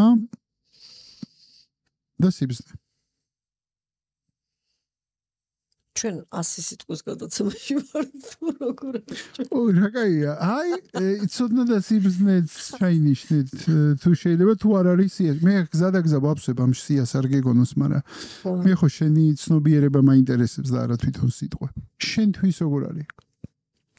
სხვათა შორის სიბრძნეზე ბევრჯერ მიფიქრია, აი რა კონტექსტში გეტყვი, ჩვენი კომპანიის არქეტიპზე რომ ვლაპარაკობდით, აი არსებობს ეს ხო სეიჯი, ბრძენის არქეტიპი და არასდროს არ მოდიოდა ჩემთან ახლოს, მიუხედავად ისა, რომ ცოდნის და კომპეტენციის კომპანია ვართ. იმიტომ რომ ბრძენი და სიბრძნე ბრძენისთვის იდეა არის და ცოდნა არის შემეცნებისთვის, მისია რა, მისი აღმოჩენა არის. და მაგალითად ჩვენი კომპანია ყოველთვის იყო კონცენტრირებული კლიენტს როგორ დავეხმაროთ და მას როგორ მივცეთ ის ენერგია, ინსპირაცია, ცოდნა, სინათლე რაღაცის და ამ კონტექსტში ბრძენი არასდროს ახლოს არ მოდიოდა ჩემთან. ხო, რაღაცა ბრძენი არის რომ მე მაინტერესებს, ეს არის და ეხლა რაც გინდა ის გიქნია. ეს არის ჭეშმარიტება რა და მე ვიცი რომ ეს არის ჭეშმარიტება. არც გეხმარები, არც შენ თუ გინდა აიღე, თუ გინდა აიღებ ამ ჩემს ცოდნას რა. მე ვიცი, უბრალოდ რაც ვიცი. ოკეი. დაუბრუნდეთ შექმნის ისტორიას. კარგი. ესე იგი მაყანყალებს. არაშეს. ეგ არის როლერ კოსტერზე ხარ ჩვენ ხომ თქვი რომ იძდები ჩვენ. ხან ფილოსოფოსი ვარ, ხარ ინტერპრენიორი, ხო? კაი, დაუბრუნდი ბიზნესში მოკლედ. ხო, ეს იყო რომ თქვით რომ ცოდნა ძალა თუ ამის გამოყენება იცი და ამის ძალას მე ჯეროდა მართლაც დონეზე მქონდა რომ თუ იცი მომხმარებელს რა უნდა, თუ იცი ბაზარზე რა ხდება, თუ იცი რას ითხოვენ, ფასეულობა როგორ შექმნა, უკეთესად შექმნი. ამის ძალიან ჯეროდა და ამისი ასახვა იყო ის რომ ACT უნდა ყოფილიყო ყოველთვის, მიუხედავად რომ ზუსტად ერთ წელიწადში ჩვენს კონკურენტებზე უფრო დიდი საველე რესურსი, data collection-ის მიმართ მობილიზებული გქონდა, არასოდეს არ ვაკეთებდით აქცენტს იმაზე, რომ ჩვენ ძალიან მძლავრი რესურსებით თი მარი გავჩვენ ეხა ჩვენ შეიძლება გვიყუროს ან გვისმინოს უამრავ ადამიანმა რომელიც შეიძლება ბიზნეს იდეა აქვს მაგრამ ვერ ბედავს ოკეი ხო და ამ გაბედულობას რაღაცა ჰინტი რომ იცე რომ აი რატო გავბედო როგორ გავბედო რატო გავბედო შეგიძლიათ ცოტა აი აქ მოუნათო კი და მე მინდა ვთქვა რომ ეს გაბედულების საჭიროება მარტო კომპანიის გასტარტვისთვის დაწყებისთვის არ არის საჭირო აი ბუკვალურად გუშინ წინაც გარკვეული გაბედულება მჭირდებოდა რომ რაღაცა გადაწყვეტილებები მიმეყო და entrepreneurs ეს ზუსტად ეს განასხვავებს რომ ეს გაბედულება ყოფნის მე ვფიქრობ და რისი გაბედულება მოდი ვიტყვი რისი გაბედულება ხო ერთი ის რომ ძალიან დიდი და ტიპური შეცდომა არის დამწყები ბიზნესებისთვის ბიზნესმენების ან შეიძლება ასაკი დიდები იყვნენ მაგრამ ვისაც პირველად უნდა რომ ეს დაიწყოს რომ გონია რომ აი A წერტილიდან B წერტილში როგორ უნდა მოვიდეს მთელ გზას უნდა ხედავდეს რა და თუ ამას ვერ ხედავს როგორ იზავს ამას აი აქ ტორმუზდება იმიტომ რომ ამისი უსაფრთხოება აქ ირღვევა მე მარტო ჩემი თავიდან არ ვიტყვი აი სხვებსაც იმიტომ რომ სულ ლიდერებთან მიწევს ურთიერთობა და ან ბიზნესის მფლობელებთან და ამიტომ მათი ისტორიები ან მათი რწმენებს რო ვუყურებ როგორი არის რომ იციან რა უნდათ ზოგმა ის წარსის ბოლოში რა უნდა და ამ მომენტში ზოგიერთი ოპორტუნიტისტებს ვეძახი აი დავინახე შესაძლებლობა გავეკიდე ამას არ გულისხმობ არიან ის ვინც აი რაღაცას ქმნიან რა გრძელვადიან ამას ვეძახი უფრო მე ბიზნესმენს რომელიც ქმნის ასე ვთქვათ რაღაცა ღირებულ კომპანიას რომელიც შეიძლება მას მერეს გააგრძელოს ცხოვრება ხო და არის ვიღაცა ვინც ფულ შოულობს რა და ის ბიზნესია რა თქმა უნდა და შეიძლება იმაზე დიდიც ვიდრე იდეით შექმნილი ბიზნესი მაგრამ მე ასეთ ხალხსაც ვლაპარაკობ მოკლედ ნებისმიერზე ანუ აქ არის რომ მე შეიძლება სულ არ ვიცოდე რომ მაგრამ თუ ვიცი რა მინდა სად მინდა რომ მივიდე გინდა მოკლევადიანი შესაძლებლობა იყო გინდა ძალიან გრძელვადიანი აი ჩვენ ისეთი რომ დავაფუძნეთ მართლა აი არავინ რო არ ვიყავით მაშინ მოცნებობდი რომ ეს საერთაშორისო კომპანია და გლობალური კომპანია ყოფილიყო ანუ ეს იყო ოცნების ნაწილი რო ეკითხა იმას როგორ რამდენი რესურსი გაქვს აბა პირველ წელს რას იზავა აბა მეხუთე წელს რას ანუ შანსი არ იყო რომ ეს გეგმის სახით მეთქვა ანუ ვიცოდი ოცნება რა იყო იდეა რა იყო რატო ვქმნიდი ამას რომ მინდოდა რომ გადაწყვეტილებები ანუ აი ინტელექტი ცოდნა მისი გამოყენება ამეწია მისი მნიშვნელოვნება და ცოტა მტკიცების პროცესშიც ვიყავი იმიტომ რომ მახსოვს რომ ჩემი გაოცება რომ იმას რა ქვია ჩვენ იმაზე ნაკლებს გვიხდიდნენ ინტელექტუალურ სამუშაოში ვიდრე ერთ საათში გადაუხადე კონდიციონერის დაკიდებაში რა ან თარგმანის ბიუჯეტი ბევრად მძვირი იყო იმაში ბიუჯეტში ვიდრე ანალიტიკური სამუშაოები არ ფასდებოდა საერთოდ არ იყო იმ დროს 2002 წელი 2000 წელი ანუ ACT შექმნამდე სანამ იქ მუშაობდი სხვაგან და ACT-შიც დასაწყისში და მე ვთქვი რომ ანუ ეს იყო რომ როგორ შეიძლება რა ჭკუას ცოდნას ინფორმაციას არ ქონდეს ფასი ნუ ეს უბრალოდ არ იციან რომ ეს არის ძალიან ღირებული თორე რო იცოდნენ მაშინ ამაზე უარს არასდროს არ იტყობდნენ და ანუ ეს გახდა ჩემი მისია რომ ეს გამეგებინებინა რა ყველა უნივერსიტეტი მე მგონი 7 უნივერსიტეტში ვასწავლიდი კვლევას 2 დღის წინ ზუსტად კლიენტთან მივედია თქვენ ჩემი ის იყავით ლექტორი იყავით ხო უკვე 22 წლის მერე კლიენტებად ხვდებიან ჩემი სტუდენტები ანუ ძალიან ბევრ გამოვასწავლიდი ამის გამო რომ ამ ცნობიერება გამეზარდა რომ მნიშვნელოვნება იმიტომ რომ თავიდან იყო რომ გვაბოლებთ რა კვლევა საიდან იცი რომ ხალხი ამას ფიქრობს ანუ აბსოლუტურად ახლა დღეს გახდა ყოველდღიური გადაწყვეტილებების ნაწილი კვლევამ ფორმა შეიცვალა ციფრული ლაივ მონაცემებზე გადავიდა საერთოდ მაგრამ ის რომ ცოდნა და ინფორმაცია მნიშვნელოვანია გადაწყვეტ ახლა უფრო სხვა რეალობაში ვართ ახლა ეგ უკვე გავლილი ეტაპია და დღეს ლაპარაკია იმაზე რომ ამდენ ინფორმაციაში გადაწყვეტილება როგორ მიიღო და აი ზუსტად აქ გავაჩინეთ ახლა ჩვენ კონსალტინგი რომ ამ ხელა ინფორმაციაში რა გავაკეთოთ და მაშინ ეს იყო მთავარი იდეა და გამოცდილებაში რასაც ვიძახდი რომ დაუბრუნდე ახლა მეც გადავხტივარ რა იმას რომ პირველი გაუბედაობა ეს არის ხოლმე რომ ვერ ვხედავ როგორ არის მეორე გაუბედაობა არის ის, რომ როგორ დავტოვო ის, რაც მაქვს და დავიწყო რაღაცა ახალი უცნობი, რომლის შედეგიც არ ვიცი და ეს, ანუ დღევანდელი კვერცხი ხვალინდელ ქათამს როგორ როგორ დავთმო, ეს დილემა არსებობს მეორე. აქ მე ჩემი გამოსვლებით ვიტყვი, რომ მეუბნებოდნენ, რომ გიჟი ხარ ორი ბავშვით მარტო, როგორ მოდიხარ სამსახურიდან, ახლა მაშინ $500 მქონდა ხელფასი 2002-ში, ეს ძალიან დიდ ხელფასად ითვლებოდა და მართლა ორ მარტო ვარჩენდი და ჩემთვის ამ რისკის გაწევა და ჩემი ასე ვთქვათ შინაგანი უსაფრთხოების თემა იყო არა ის რომ აქ გამომივა, არამედ ის რომ თუ არ გამომივა, მაინც გადავრჩები. და ვიძახდი რომ კაცო ინგლისური და კომპიუტერი ხო ვიცი და მაშინ ეგ ფასტები. ანუ სამსახურს ყოველთვის ვიშოვი. ანუ აი ეს იყო, რომ სამსახურს მე ჩემი ცოდნებით, უნარებით და ბოლო-ბოლო დავალაგებ სახლებს და გადავრჩები. ანუ აი იმაზე კი არ ვაკეთებდი ფსონს, რომ მაინდა-მაინც ის გამომივა, რასაც ეხა მე ვაკეთებ. არამედ ის რომ რო არ გამოვიდეს, მაინც გადავრჩები. ანუ არ მოვკვდები, არაფერი არ დამემართება. თი კითხვა მაქვს, შენ რო იყავი ორი ბავშვით, პატარა ბავშვები ყავდა, როცა იწყებდი ბიზნესს. 8 და 4-ის იყვნენ? დაჟე უფრო პატარა. კი. 2002-ში და უკვე გაყრილი იყავი მეუღლესთან, როცა იწყებდი ბიზნესს.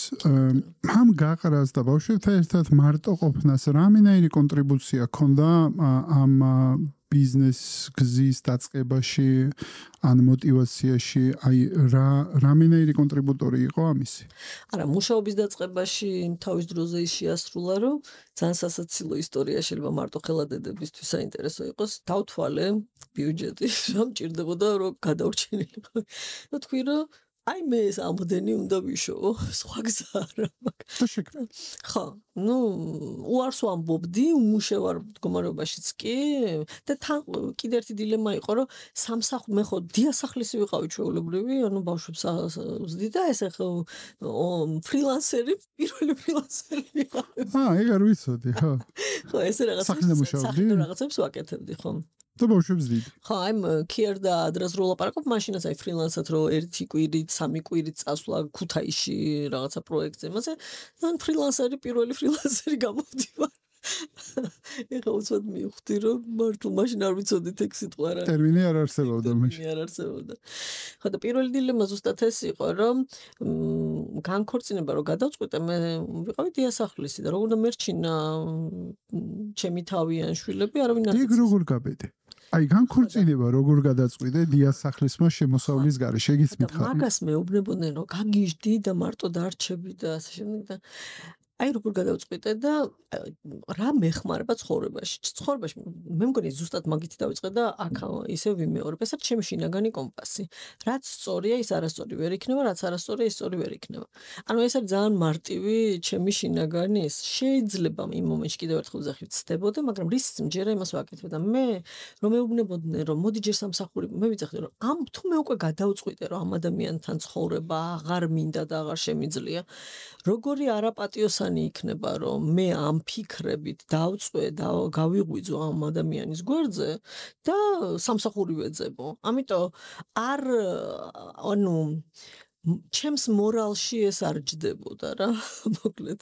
და ისევ, აი მართლა ის რწმენა, რომ გამოვა, შესაძლებლობები არსებობს, რაღაცას როგორ ვერ ვიზავ. ანუ აი ეს იმიტომ ვიძახი, რომ აი ეს დისპოზიცია, რომ მე შიშით ვუყურო, ვაიმე და ყველა ფაქტორი, რასაც მეუბნებოდნენ, ეს რისკები მართლა არსებობდა, მაგრამ ამ რისკების გათვალისწინებით და შესაძლებლობებიც ხო არის კაცო იქვე ამ რისკებთან ერთად და მე არჩევანი გავაკეთე ისევ იმაზე, რომ შესაძლებლობებზე კონცენტრირებული. თი რა რისთვის შექმენი ეს პირველი ქორწინება და რა გაკვეთილები გამოიტანა შენთვის? რა გამოგადგანო, აი რა წამოიღე იქიდან?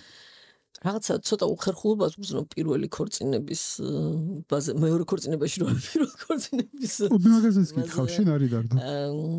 გაკვეთილებზე და ამის გარჩევაზე, მაგრამ მე ვფიქრობ, რომ ისეთი ორი შვილი გვყავს, რომ მადლობის მეტი არაფერი მეთქმის, ძალიან თბილი და კარგი დამოკიდებულება მაქვს დღეს და ურთიერთობაც ნორმალური, აბსოლუტურად მე და ჩემს ყოფილ მეუღლეს.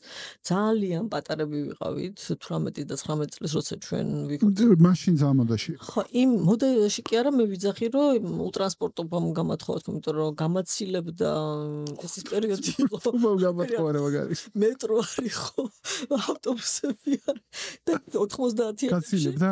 ხო, რომ გამაცილებდა, ან ის უნდა დარჩენილიყო ჩემთან, ან მე თუ დამაგვიანდებოდა, ოღონდ ის რომ ვინმეს არ მოეკლა ქუჩაში, მე უნდა დარჩენილ და ბოლოს დარჩით ბავშვებო მოგვითხრეს და აი პარემ ერთად დადიხართო და პარემ ნუ გვანერვიულებთ ამ წინდა უკანსიარულზე, მე ახლობთ ეგეთი ამბავი იყო.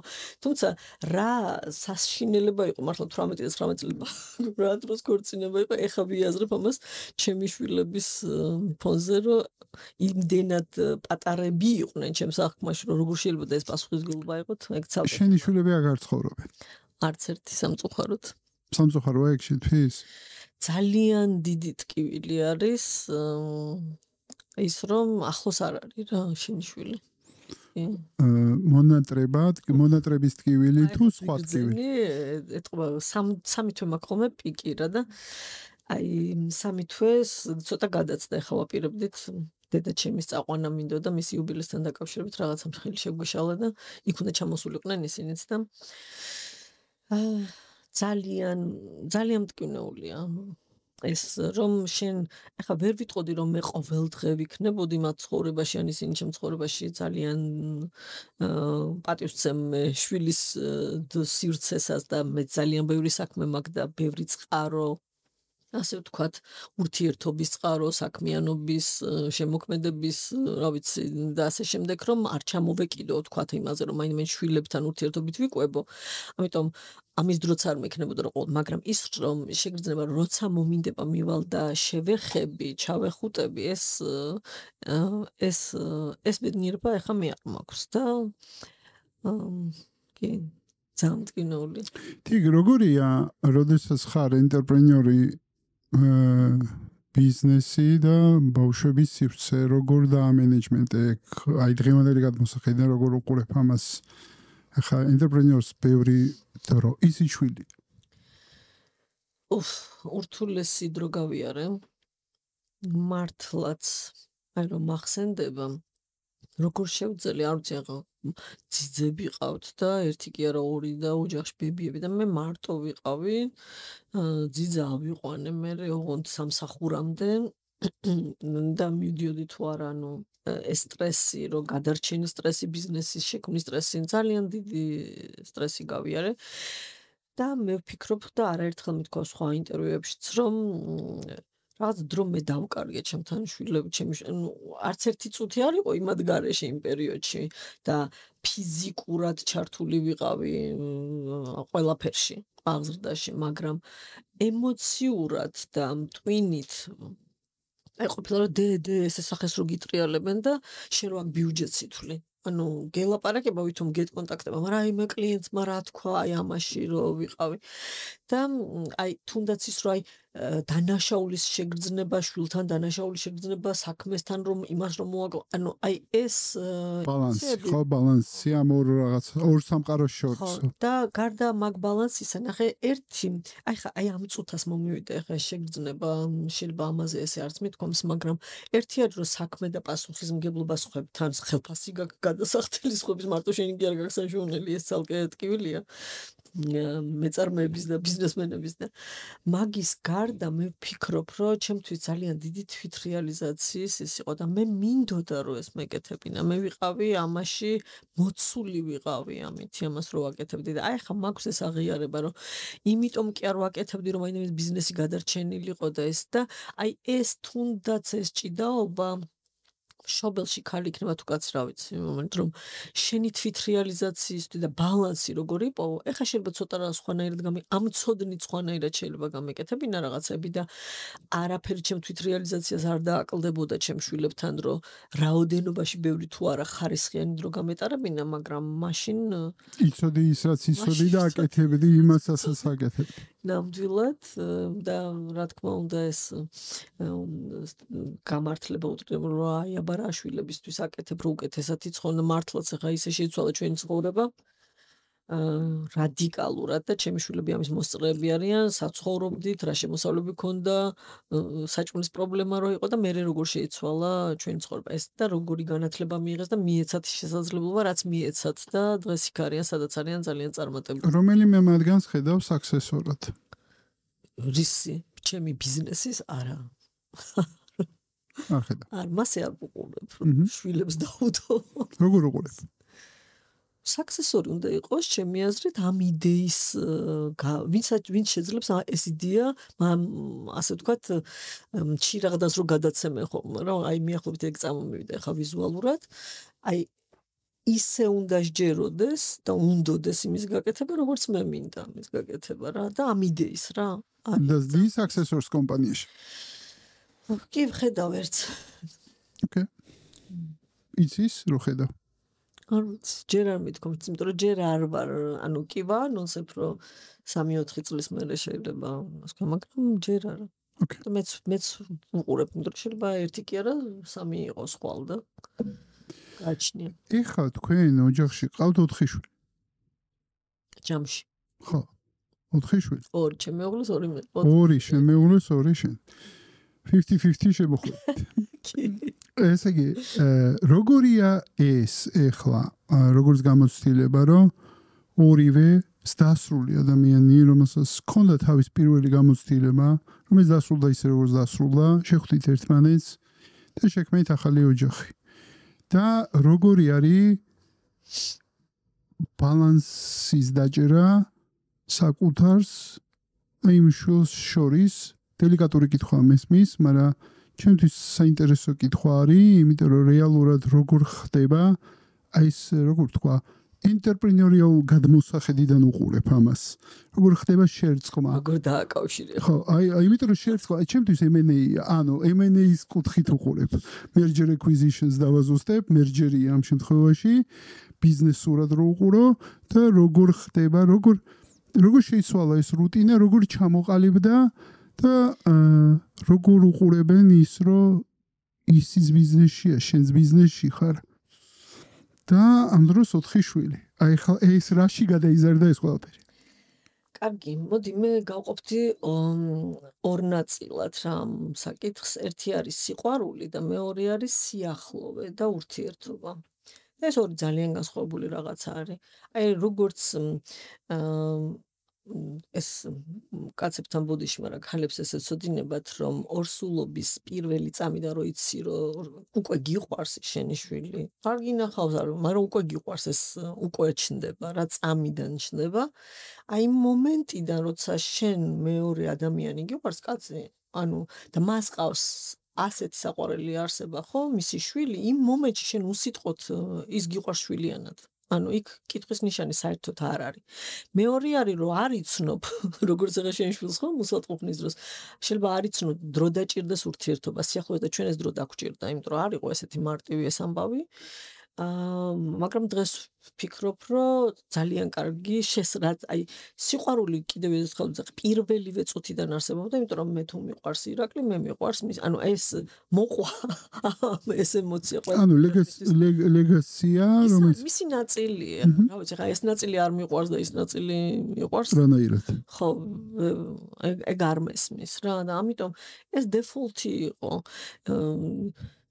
ხო და რა ვიცი, ეხაც ეგეთი შეგრძნება მაქვს რა, 4 შვილი. ხო, თუმცა იცი რა, არა ვარ დარწმუნებული რომ ყველასთვის დეფოლტია რასაც შენახსენ.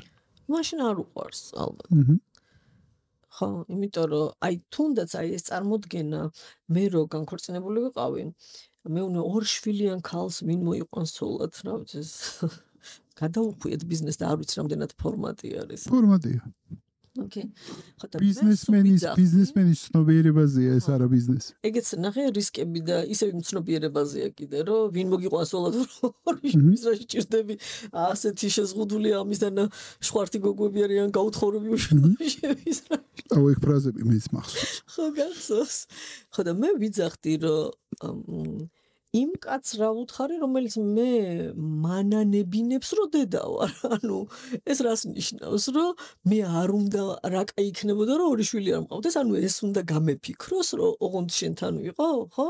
საერთოდ არ მინდა ეგეთი ადამიანი გვერდზე, ანუ და ანუ deal breaker-ი ოშენთვის.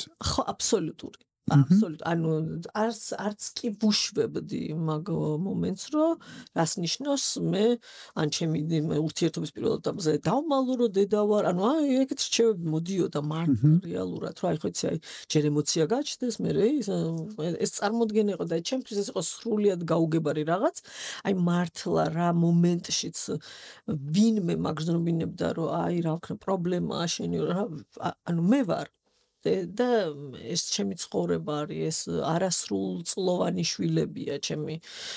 ეს სხვა თემა არის, რომ სრულწლოვანმა შვილმა შენთან ცხოვროს თუ არ ცხოვროს, მაგაზე არ არის ლაპარაკი, მაგრამ როცა შენ ორი არასრულწლოვანი შვილის დედა ხარ, როგორ შეიძლება ეგ არჩევანი დაგიყენო, ან რა გინდა იმ კაცთან, რომელიც ესეთ არჩევანს დაგიყენოს. ოკეი, ანუ არც იდგა ეს საკითხი. ჩემთვის არასდროს არ იდგა და ჩემთვის ეხლა საიდან დავიწყე, რომ ის ეხლა შვილი რაც რა შეიძლება მქონდეს ძვირფასი, ხო, ამყავდეს.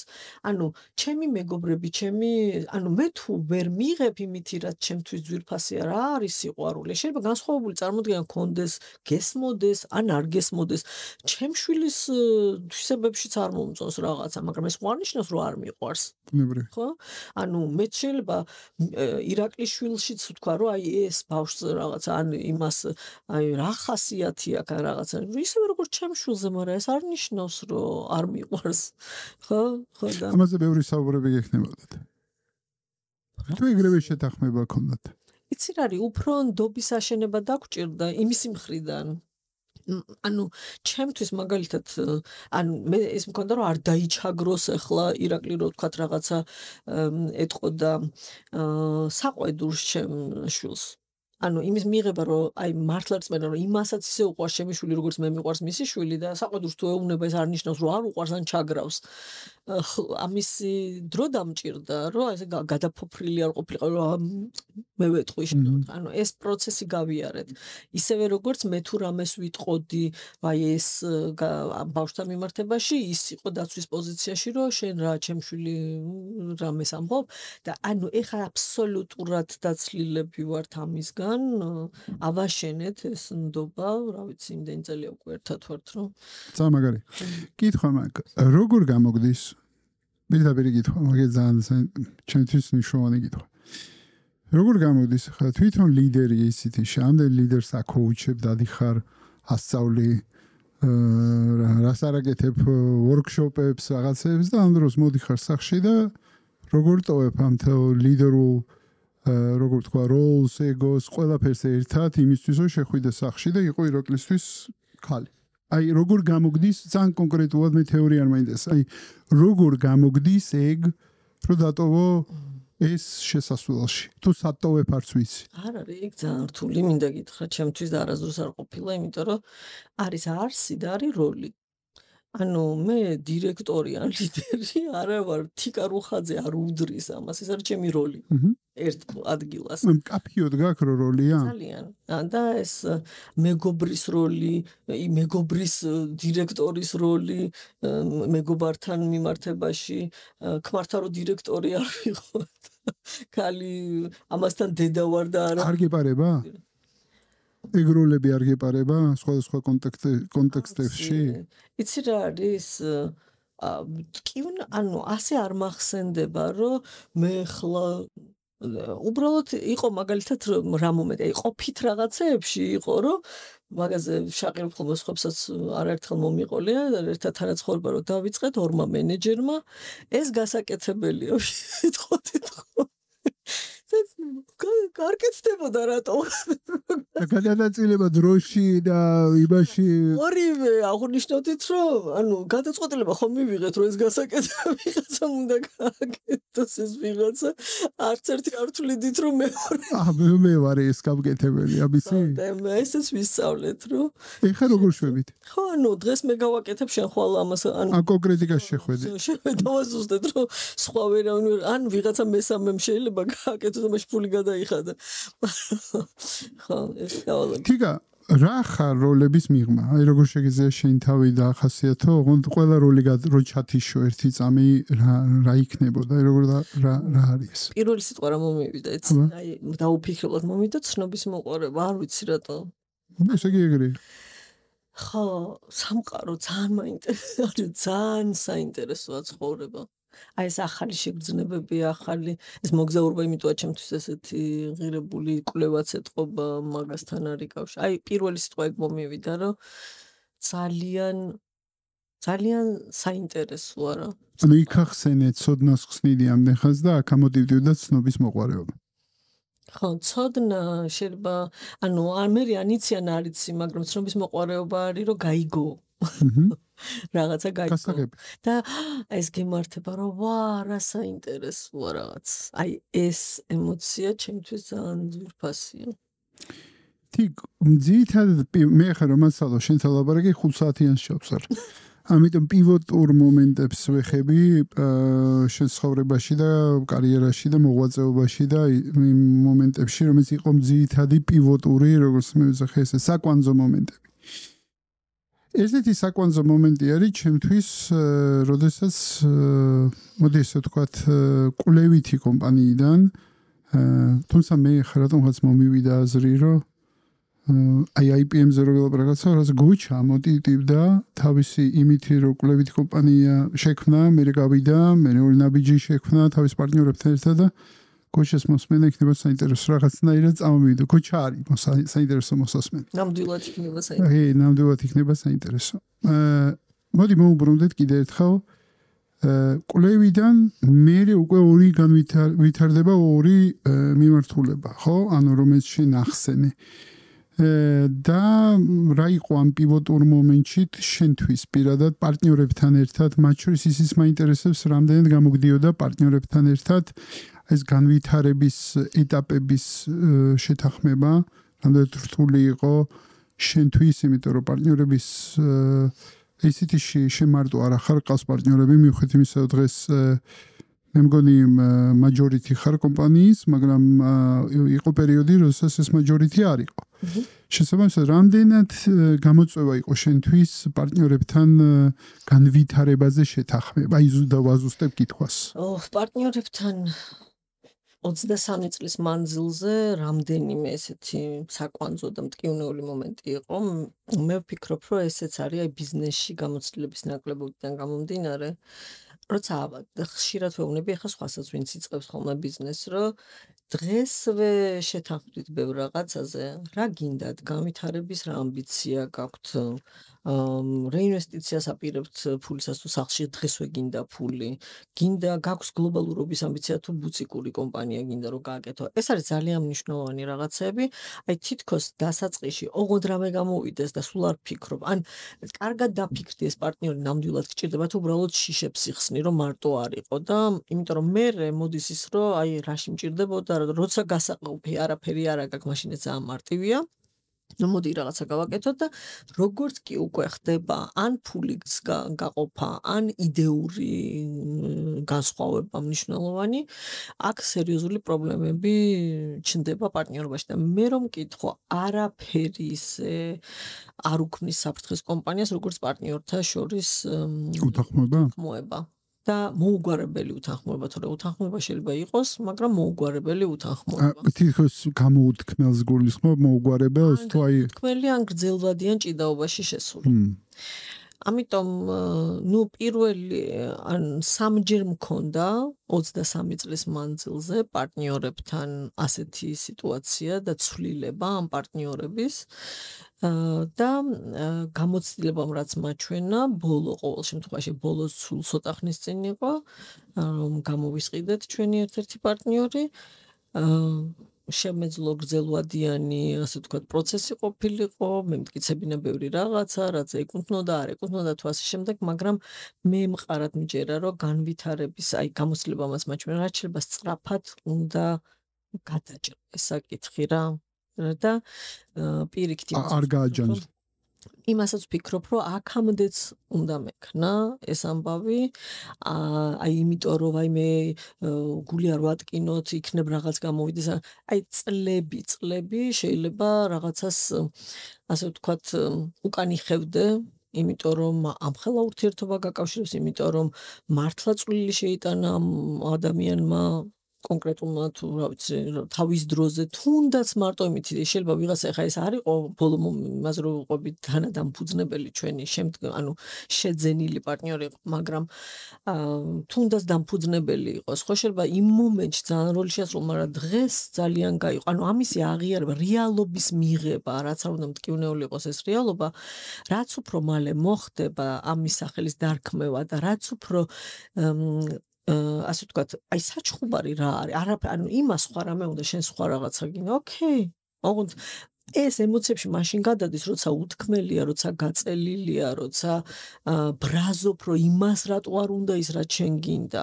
და ეხა ეს ბევრად შვიდად და ეხა მაგალითად პირველი ჩვენი გამოცდილება პარტნიორებთან ეგეთი მტკივნეული, ასე ვთქვათ, შეხება ძალიან მტკივნეული იყო მეორეც და ეხა ჩემთვის ანუ საქმიანი და კიდე თუ დამიდგება ოდესმე მსგავსი გადაწყვეტილება კიდე რაც ვისწავლე აქედან რომ ამდენ ხანსაც არ გადაწყვეტილებამდე დროს ამდენ ხანს როცა ვგრძნობ როცა ყველაფერი ნიშანი მაქვს იმისთვის რომ სადღაც ეს ოპტიმიზმი უნდა დამთავრდეს, რომ აქედან რაღაცა გამოვარა და შეიძლება არ მიიყვანო რაღაცები იქამდე, რომ მაინც გულის ტკივილები ან იმას დარჩეს, ან შენ დარჩეს, ანუ ძალიან კარგი იქნება, რომ ეს დროულად დაერქვას რაღაცებს. ანუ რეალობა უნდა მიიღო დროულად, რა ეს არის. იცი რა კითხვა მაქვს შენთან.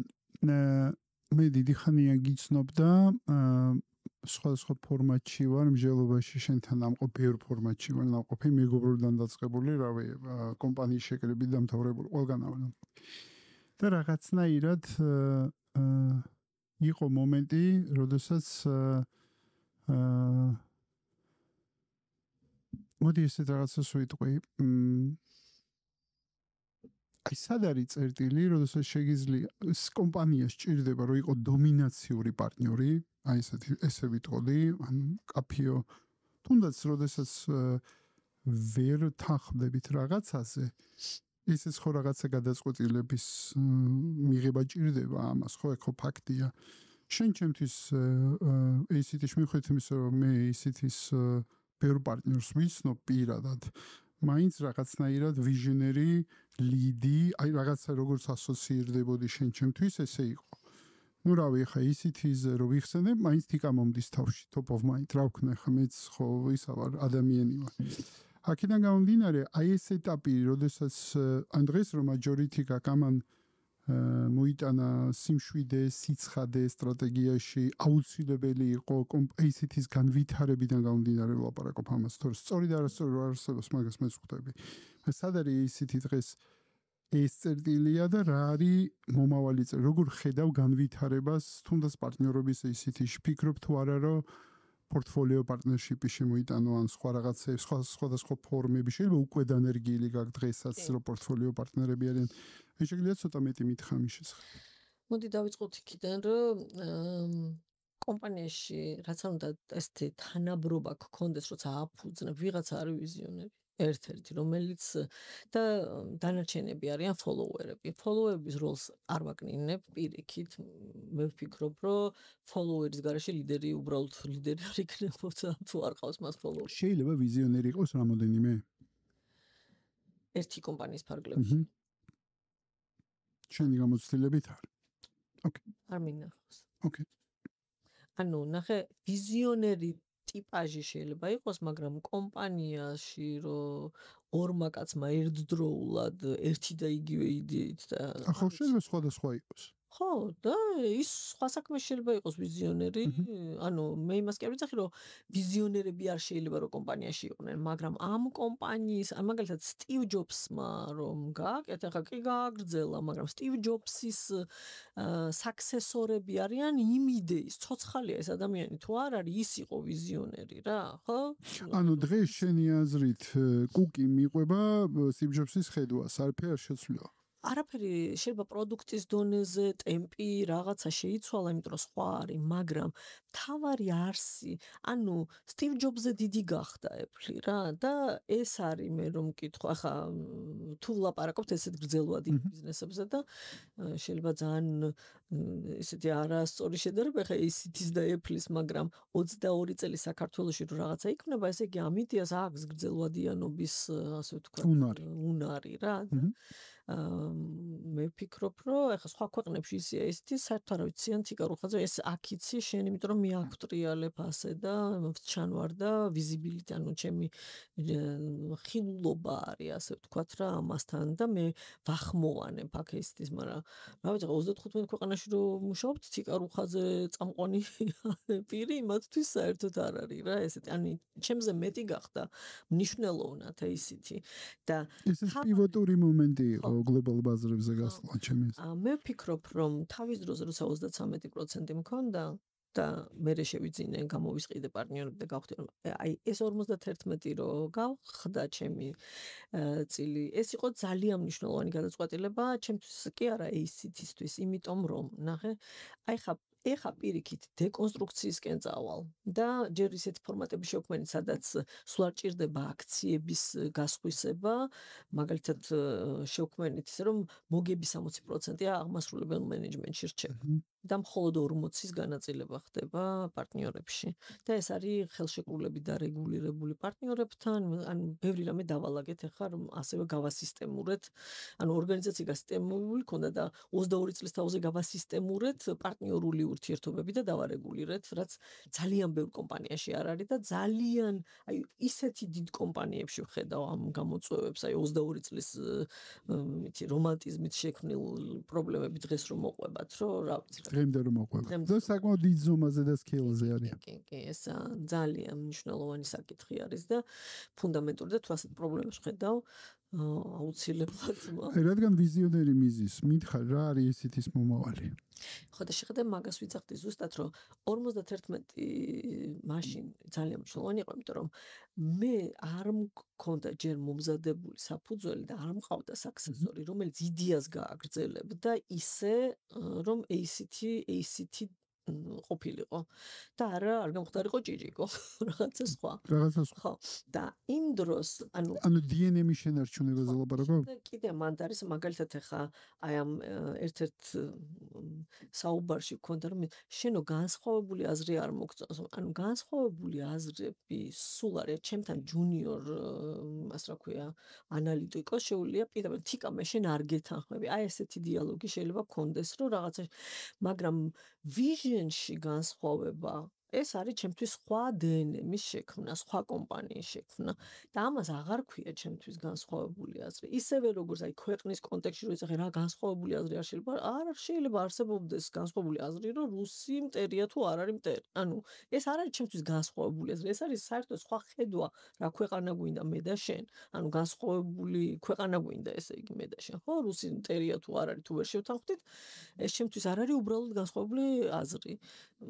ფაშიზმი არ არის უბრალოდ განსხვავებული აზრი ჩემთვის ეს მსოფლმხედველობა. აი ასევე მე განვასხვავებდი კომპანიაში, ნახე, თუ ხედვების დონეზე ჯახი გვაქვს, როგორ კომპანიას ვაშენებთ, როგორ კულტურას ვაშენებთ, როგორი ლიდერშიპია, რა არის ეს თავარი რა არის ჩვენთვის, საით მივდივართ, ამბიცია, ანუ ეს არის ძალიან მნიშვნელოვანი საკითხები და აქ გუნდი უნდა იყოს შეთანხმებული, რომ ერთათია, რომ აქ ამ რწმენებში და ხედვებში და ამ სურვილებში და ოცნებებში თუ საერთო არ ახართ, არც პარტნიორი და არც მენეჯმენტის წევრი არ მჭირდება ესეთი, იმიტომ რომ მაშინ ერთად სულ ვიყანყარებთ და განსხვავება შეიძლება იყოს მიღწევის გზებზე, ვიკამათონ მას ვქნათ ეგ და ვანჯრო და მართლა დამწყებმა იმან მითხრას რომ არ გეთანხმები და შეიძლება რომ ესე იყოს, ანუ მე პირიქით თქვენობით ლაპარაკი მოხსენი, რომ ტვინში ბარიერი არ იყოს, რომ არ კონდეს რომ იერარქიულად ვერ მეტყვის და პირიქით გაბედოს და ანუ ძალიან ხელს ვუწყობ განსხვავებულ მოსაზრებებს, მაგრამ ძალიან ვანსხვავებ რა არის განსხვავებული ხედვა და განსხვავებული მოსაზრება.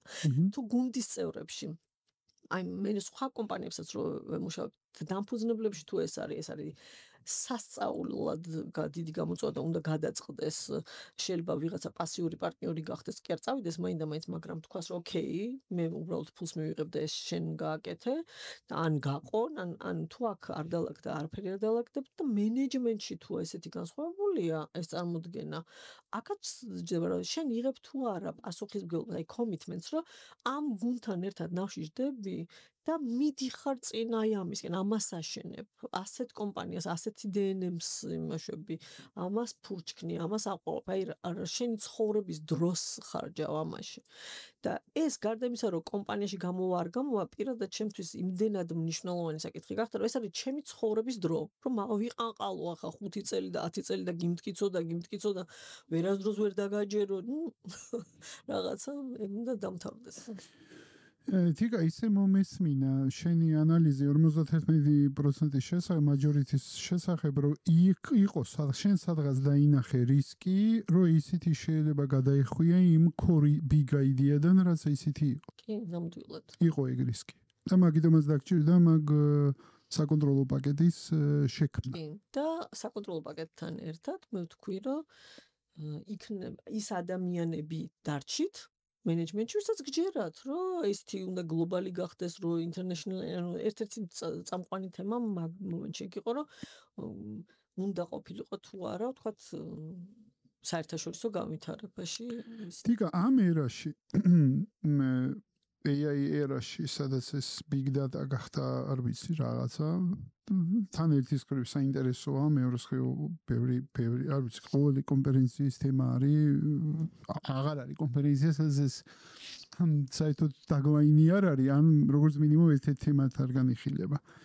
როგორ უყურებ შენ კვლევითი კომპანიის roles, ან კვლევით საკონსულტაციო ანალიტიკური კომპანიის roles იმ ერაში, სადაც ხელოვნური ინტელექტი ასე იზრდება, როგორც იზრდება. ხო, ძალიან საინტერესოა. იმიტომ რომ ეს ხელოვნური ინტელექტთან ესეთი დაგებული თემა გახდებოდა 2017 წელს, მე ესე ხურჩები ამოვწიე, ოფისებს ვაჩენდით კვლევას ვამთან და აი მართლა 2017-ში მქონდა ის შეგრძნება, რომ ინფორმით, რა ფორმით ჩვენ ახლა კვლევა გვაქვს, როგორც ვავითარებთ, ეს აღარ იარსებებს გადაშენდება. 2016-ში და 2017-დან დაიწყეთ ტრანსფორმაცია. აი ზუსტ ახლა ვთქვი, რომ კვლევა ახლა გაიყოფა ორ ნაწილად. ერთი იქნება კონსალტინგი, ხო? აი ინფორმით ტრადიციული რაც აღარ იარსებებს. ერთხმაც იქნება კონსალტინგი, მეორე მხარეს იქნება ტექნოლოგიური კომპანია. მე ვიცი როგორ გავაკეთო, ვიძახი კონსალტინგი, იმიტომ რომ აი რაღაცა ეს ინდივიდუალური კომანდმა ანალიტიკა და ეს და ყოველთვის ისიც იყო ამის და კონსულტაცია და დავიწყე თავიდან ამის შენება. მაგრამ მე და ვიძახი რომ მე არ ვარ ეს ადამიანი, ვინც ტექნოლოგიურ კომპანიას შექმნის, არ ვიცი მე ეს როგორ გავაკეთო.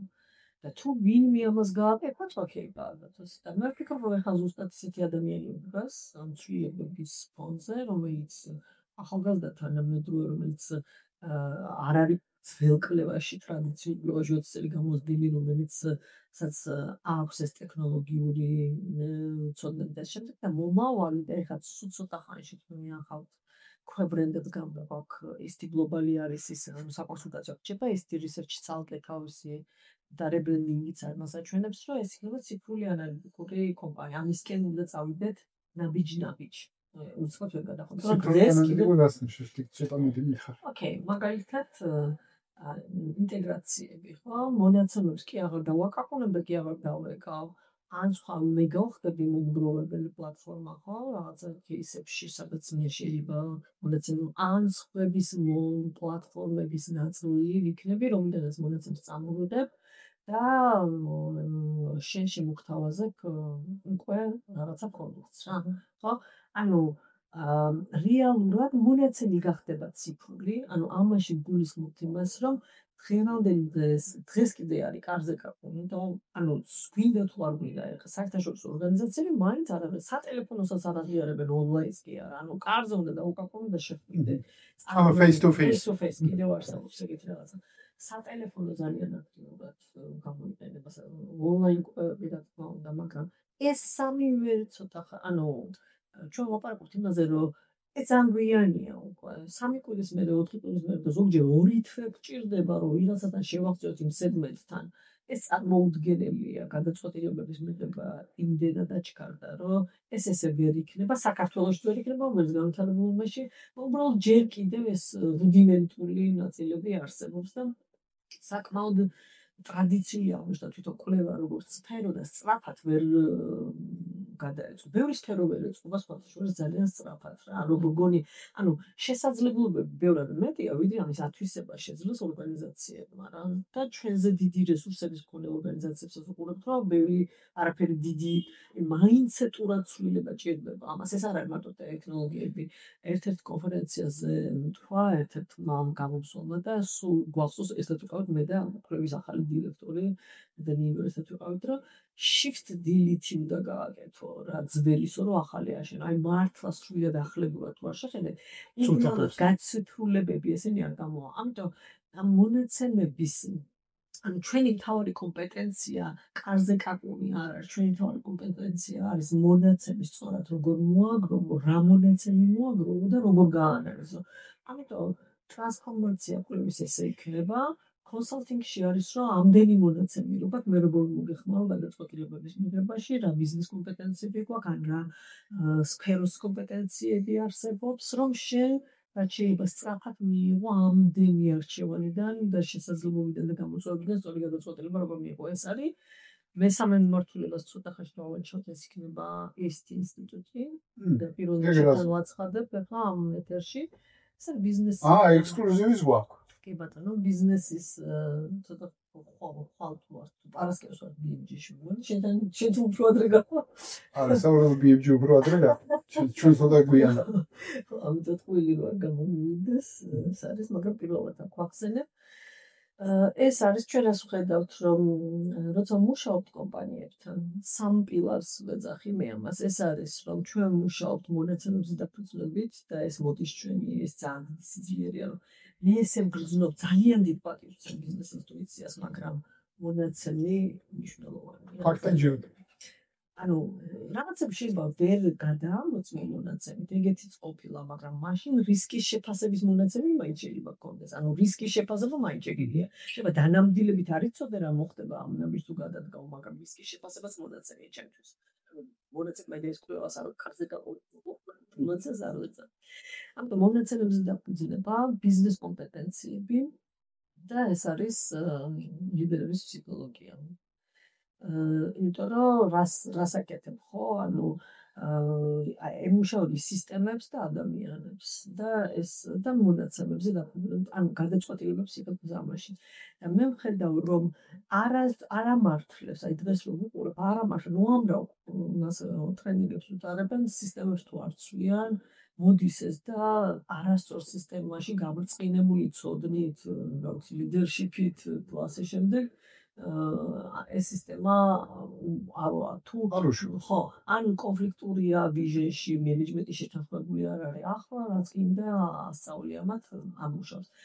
ან ამას ალაგებ, მაგრამ მენეჯმენტს არ აქვს ცოდნა და არა მარტო soft skill-ები, hard skill-ები და თანამედროვე და დრო არ არის, რომ MBA ვთქვათ ახლა 30 ფილიალი რო აქვს ადამიანს ფილიალის მენეჯერი უნდა რომ ინტერპრენიორშიპი განუვითაროს და ამ ადამიანს აქვს მარტო სფეროში გამოცდილება ძალიან კარგი გამოცდილება სფეროში, მაგრამ ნულოვანი ცოდნა აქვს მენეჯმენტში, ფინანსებში, ოპერაციებში, ადამიანების მახაში ნულოვანი, გამოცდილებით და ამდენი დრო კომპანიებს აღარ აქვს, რომ ელოდის როდის იმეცადილებს ეს ახლა პრაქტიკით.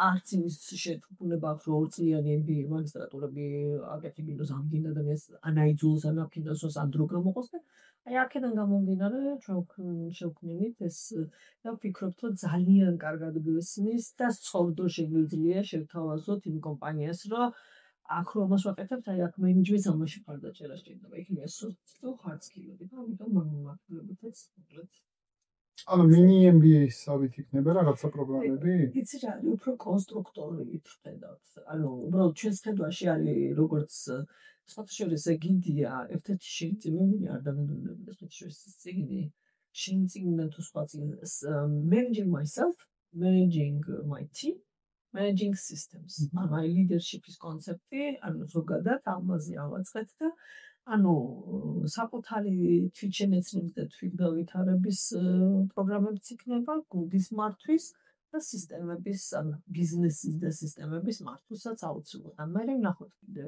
ეს მხოლოდ კორპორატიული სამყაროსთვის რაც არის საინტერესო და კიდევ უამრავი სხვა მიმართულება მიემართება. საინტერესოა. მე მაქვს შენთან ასეთი კითხვა. მე ჩემ შვილს 17 წლის არის ეხლა ვეუბნები რომ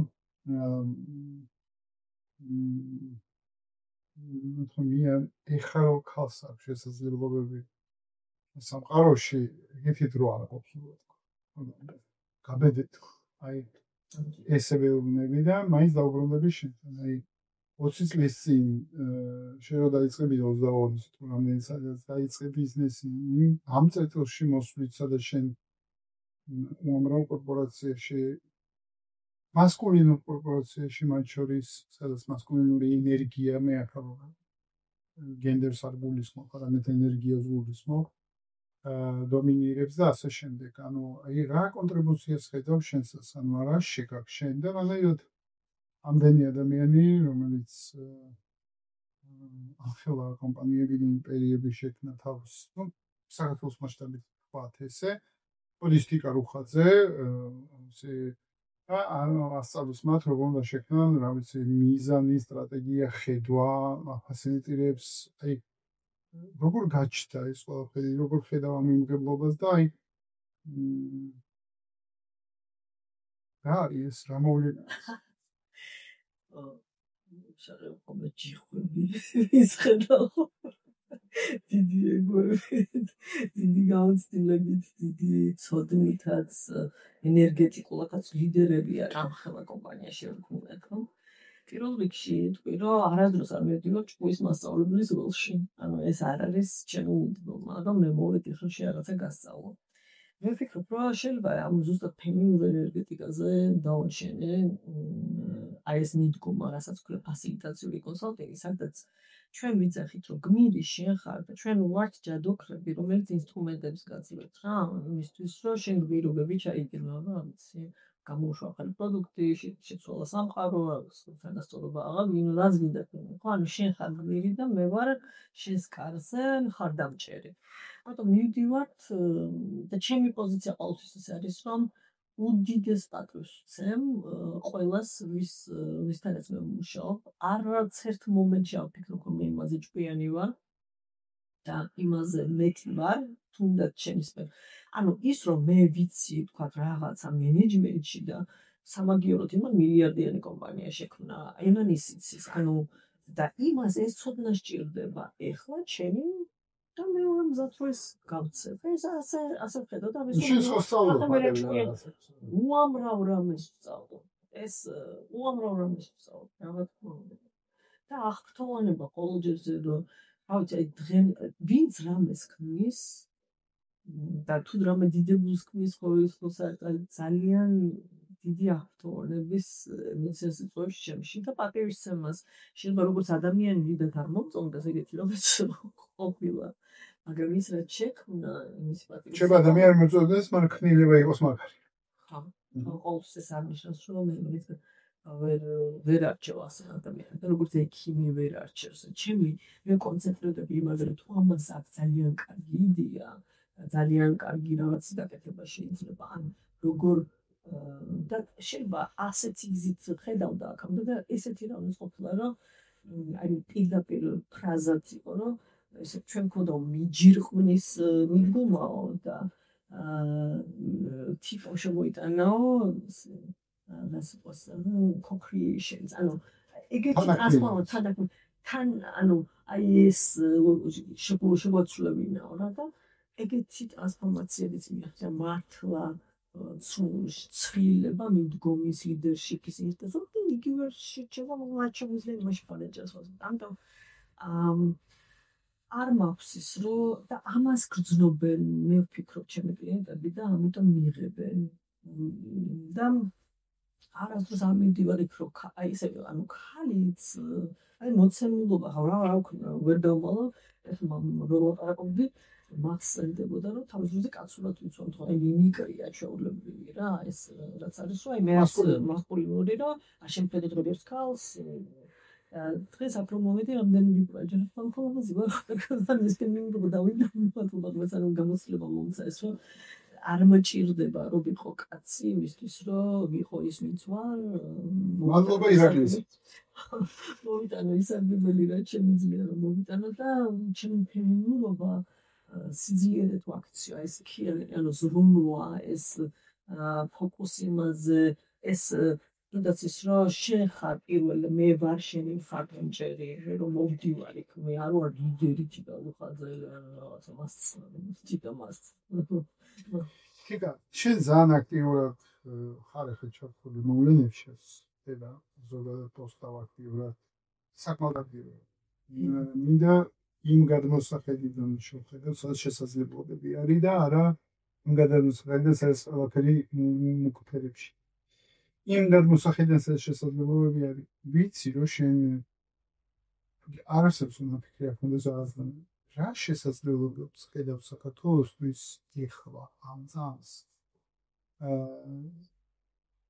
აი რა არის შესაძლებლობები ეხლა ნება რომ იყოს თუ ნება როცა არ არსებობს რავი როგორც გინდა ისე όπως ანუ შესაძლებლობები ანუ რა როლი შეიძლება გქონდეს ჩვენ რუკაზე რა ხოხდება არის გლობალური რუკა რა ეხლა აი პრაგმატულად შევხედოთ რა შეგვიძლია ჩვენ შევთავაზოთ სამყაროს სად შეიძლება ჩვენ შევქნათ ღირებულება ობიექტურად და თუნდაც რა ვიცი ღარბის მოდელით თუ შევხედოთ თუ სხვა მოდელით შევხედოთ რაღაცა როლი ხო შეიძლება გქონდეს და ეგ როლი რა ეგ შეიძლება რა არის მაგასთან ახლა რამდენი ესეთი კითხვა და სტრატეგიული მოგახარდა ახლა იმიტომ რომ სხვადასხვა თემები ახლა რა როლი შეიძლება გქონდეს ჩვენ ქვეყანას და რა სტრატეგია შეიძლება იყოს ანუ ამის რამდენიმე ვერსია არსებობს ხშირად განჟღერებულა ჰაბის როლი შენთან რა მოდის შენ რას ეთანხმები შენ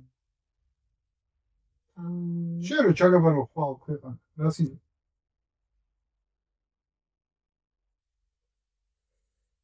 რას ვიზავდი მე ქვეყანა ჩამოვარ ხა ძალიან მეხმაურება სხვათაშორის ეს ჰაბის როლი თვალსაზრისით რომ იქ ანუ შეღადა ძალიან დიდი დრო აი სტრატეგიულად მაგალითად რაღაცები კომპეტენციები ჩვენ აქ ვგზავნოთ რაღაცებს ანუ ეს არის ნელი ტრენდი ჩემთვის დამთავრების იმიტომ რომ ძალიან ჩამოვჭით რა რაღაცაში ჩამოვჭით და არ არის ამისი არც ხაბაჭენი და ასე შემეკია კი ვიზახდეთ იოცამა და მის სტარტაპი არის მაგრამ თუნდაც სტარტაპს ეკოსისტემა ესეთი ძლიერი ვერ არის ინვესტიციები არ არის ფინანსური ხარისხობა ესეთი არ არის გზები ვერ გაკეთდა და ასე ძალიან ბევრ რაღაცაში ვართ ამ მოსახადში ასე ვთქვათ რა და ამიტომ ეს იდეა რომ ვთქვათ ჩვენ ვიყოთ ადგილი სადაც ვთქვათ იქნება შეკრების წერტილი და ეს შეიძლება იყოს ინტელექტუალური სერვისების ითმოდა თუ საბანკო საფინანსო თუ ასე შემდეგ შეიძლება ძალიან საინტერესო იყოს რომ იყოს ასეთი ხალხი ახლა მოგითხრა არასდროს რა მქონია პოლიტიკოსობის სურვილი და ამბიცია თუ ჩართული ვარ ფასეულობების დონეზე დღეს რომ თავისუფლება ჩემთვის არის ერთ-ერთი უმაღლესი ფასეულობა და ღირებულება რწმენა მისი რომ რადგან ვარსებობ უკვე ძვირფასი ვარ და უბრალოდ შეიძლება ვერ ვაცნობიერებ რატო ანუ რაღაცა ეს წარმოქმნა მამკლავს მაგიჯით რომ ვის რაში მჭირდები პატარა ვარ იმას უნდა მივეწეყოთ ამას უნდა მივეწეყოთ და ნაოჩი 2 მილიონიანი ქვეყნებიც არის რომელიც უკაზე არის ღირებულია მნიშვნელოვანია და თავისი თვალს სამყაროში იძახეს და მე არ ხედავ ამას ასე ისე იქნებდივარ მე ხედავ იმას რომ ჩვენ გვაქვს უნიკალობა ჩვენ ერთად გუნშოვის პოლსებსაც ვერიდები გაჟღერებს შეკარგად გესმის აბა ისეთ კონფიდენციალობის ზღვარს არ მინდა გავხსნე ვიმუშავია სხვადასხვა პრემიერებთან სხვადასხვა ეტაპზე ერთ სამჯერგო ქვეყნის სტრატეგიაში მონაწილეობა მიღებული და ვფიქრობ, რომ მართლაც გვაქვს მისაცემი რა სამყაროსთვის. ოღონდ ბერას დროს ბოლო პერიოდში ყოველშაბათში მე რაც მახსოვს, ქვეყანაში არასდროს სულ ვფიქრობ ჩვენ როგორ გადავრჩეთ. არ ვფიქრობთ იმაზე რა ისი მიცემა შეგიძლია სამყაროსთვის რა და ეს ამაზე როგორ ვფიქრა თვით რწმენაც მეტი გვექნებოდა ჩვენ ფასეულობას შენ რო სხვაზე ვფიქრობ და რა შეგიძლია მისთვის გავაკეთო 10-ჯერ უფრო მეტად ვძნობ იმას რომ რაყო ჩანგხარა თუ მე რა საჭირო ყოფილიყარ თუ მე რა ვიფასი ყოფილიყარ ხო ანუ და თუ ამ როლში ხარ ვაიმე ვისაში ვჭირდები ან იმას უნდა მივეწეყო ან ამას უნდა მივეწეყო ვერ გადავრჩები ანუ პოლიტიკურად ვერ გადავრჩები თუ არ გარ პარტნიორულ ალიანსში მაგ არის მე გეთანხმები და თუ უნდა ვიყო პარტნიორულ ალიანსში აღარ მტერს შემეკრა ჩემი ევროკავშირის წევრი ვიყო ხო და არა მარტო იმიტომ რომ მტერი იმიტომ რომ ფასეულობი ძალიან განსხვავებულია სადაც თავისუფლება შეზღუდულია სიტყვის თავისუფლება დემოკრატიული არ არის და ანუ რატო უნდა ავირჩიო ეს ქვეყანა როცა შემიძლია ავირჩიო და მეძლევა ეს შესაძლებლობა და მქონდა ეს შესაძლებლობა რომ გავხდარიყავი ევროკავშირის ნაწილი ხო ანუ ამ კონტექსტში ალიანსები და საერთოდ როცა ლაპარაკობში რაღაცა შეგიძლია არასდროს არ გულისხმობ შენ მარტო სამყაროში რობიზიონ კრუზოს ნულიდან დაიწყო რა თქმა უნდა პარტნიორობას გულისხმობ რა თქმა უნდა სინერგიები გულისხმობ რა თქმა უნდა ამ გარემოს გულისხმობ მაგრამ ამ გარემოში და ერთიანობაში შენი უნიკალური როლი უნდა გქონდეს და მარტო მიღებაზე კი არ იყო კონცენტრირებული რას მისცემ შენ რას გასცემ იმიტომ რომ თუ ეს არ არსებობს მაშინ სულ მათხოვარის როლში ხარ რომ არავინ არ ვარ არაფერი არ შემიძლია უვარგისი ვარ და ბიძია ვებაცამ შემიკედიეთ ანუ ამ მენტალობიდან თუ არ გამოვედით არ ვიცი ამ ქვეყანას მაშინ რა ეშველება რა მე ჯერა იმდენი შესაძლებლობებია აქ რომელი სტრატეგიაც ამ დავიჩვენთ ტურიზმის სტრატეგიას აირჩევ ჰაბის სტრატეგიას აირჩევ სტუმართმასპინძლობის თუ ლოჯისტიკური ხაბის თუ შემოქმედებითი და ინტელექტუალური და ციფრული ტექნოლოგიების კამპებს გააკეთებ თუ რაც არ უნდა გააკეთო ღირებულ უამრავი შესაძლებლობა იმდენად ასარჩევად არის რომ გიქხო რაში გახდები ძალიან ძლიერი ამას ამბობს ქალი, რომელიც ორი ბავშვით წამოვიდა თავის დროზე, კაპიკი არ ჰქონდა შემოსავალი, გაბედა, ანშენა თავის კომპანია, თავის მეგობრებთან ერთად, 35 ბაზარზე ოპერირებს და მის რჩევა დარიგება სუსმენს ძალიან ბევრი. იქ მადლობა მადლიერებას ვუზნობ ამ საუბრისთვის, კიდევ ვისაუბრებდი 1-2 საათი და კიდევ ვისაუბროთ კიდევაც აუცილებლად მეორე პოდკასტშიც დაგიძახებ უბრალოდ მოაზროვნეს როლშიც ვიცი რომ ძალიან ბევრი ისტორია გაქვს მოსაყოლი და მეგობრებო ამოიწერეთ ჩვენი არხი მოსმინეთ ამ ადამიანებს ვინც შექმნა თანამედროვე ქართული ბიზნესი უბრალოდ მოსმინეთ იმ აზროვნებას რომელიც ქმნის ამ ბიზნესი არ არსებობს აზროვნების პროდუქტია რაღაცნაირი აზროვნება ქმნის ამ ბიზნესს და ალბათ ჩემი საქმეც ეს არის რომ შევქმნათ სივრცე სადაც თიკას და ბევრ სხვა ენტერპრენიორს ამ ქვეყნისა შეუძლიათ მოვიდნენ და ეს ისტორია თავისი ქმნილების და თუნდაც დამისვან ეს ეს ფორმატში შედის თუ არ შედის თუ გადაუხვდეთ როგორც თიკა კლევერეს ესე მეკითხები თიკ მაინც ბოლო კითხვა ეს არ გაგიშვებ ვისი დაგაინტერესებდა ამ პოდკასტში. განსაკუთრებით ხალხს. აი ვინ იქნებოდა ვის გავწოდი ჩვენთვის რეკომენდაციას ვის დავკავშირე ვისი მოსმენა და ისტორია იქნებოდა საინტერესო. იმდენი ბრაით ქალია რომ სქეთი კვარცხალას მაგალითად ეკას თეგედასი ბიოტონი გახდა და სასწაული გამოცდილების ირმას აუ ძალიან ბევრი მაგარი ქალი ყავს მოდა ამ წინს რომ არ ჩანან ჩვენ აქტიურად ვცდილობთ ეს ბალანსი შიშო მინი არ გამორჩეს იცი რა ეხა მორჩები ჩაწერას და ჩავიწეროთ თიკა მოგწეს ჰინტებს ვის დავუძო მადლობა თიკა მადლობა კონსოლობისთვის საუბრისთვის მსჯელობისთვის ფიქრისთვის და პასუხების ძიებისთვის ძალიან დიდი მადლობა მოწვევისთვის რამიცი მართლა ისეთი გახსნილობა შექმენი რომ დამამწურო გადაცემა ეხლა თქვი ჩვენ ვილაპარაკებ და ესენი უბრალოდ ჩაგვიწერეთ მადლობა გუნდს ვინც გვემსახურება ჩაწერა ეს პოდკასტი და მონტაჟებს ამ პოდკასტს ავაზ გვაბარებდა წყალს და ლოცვას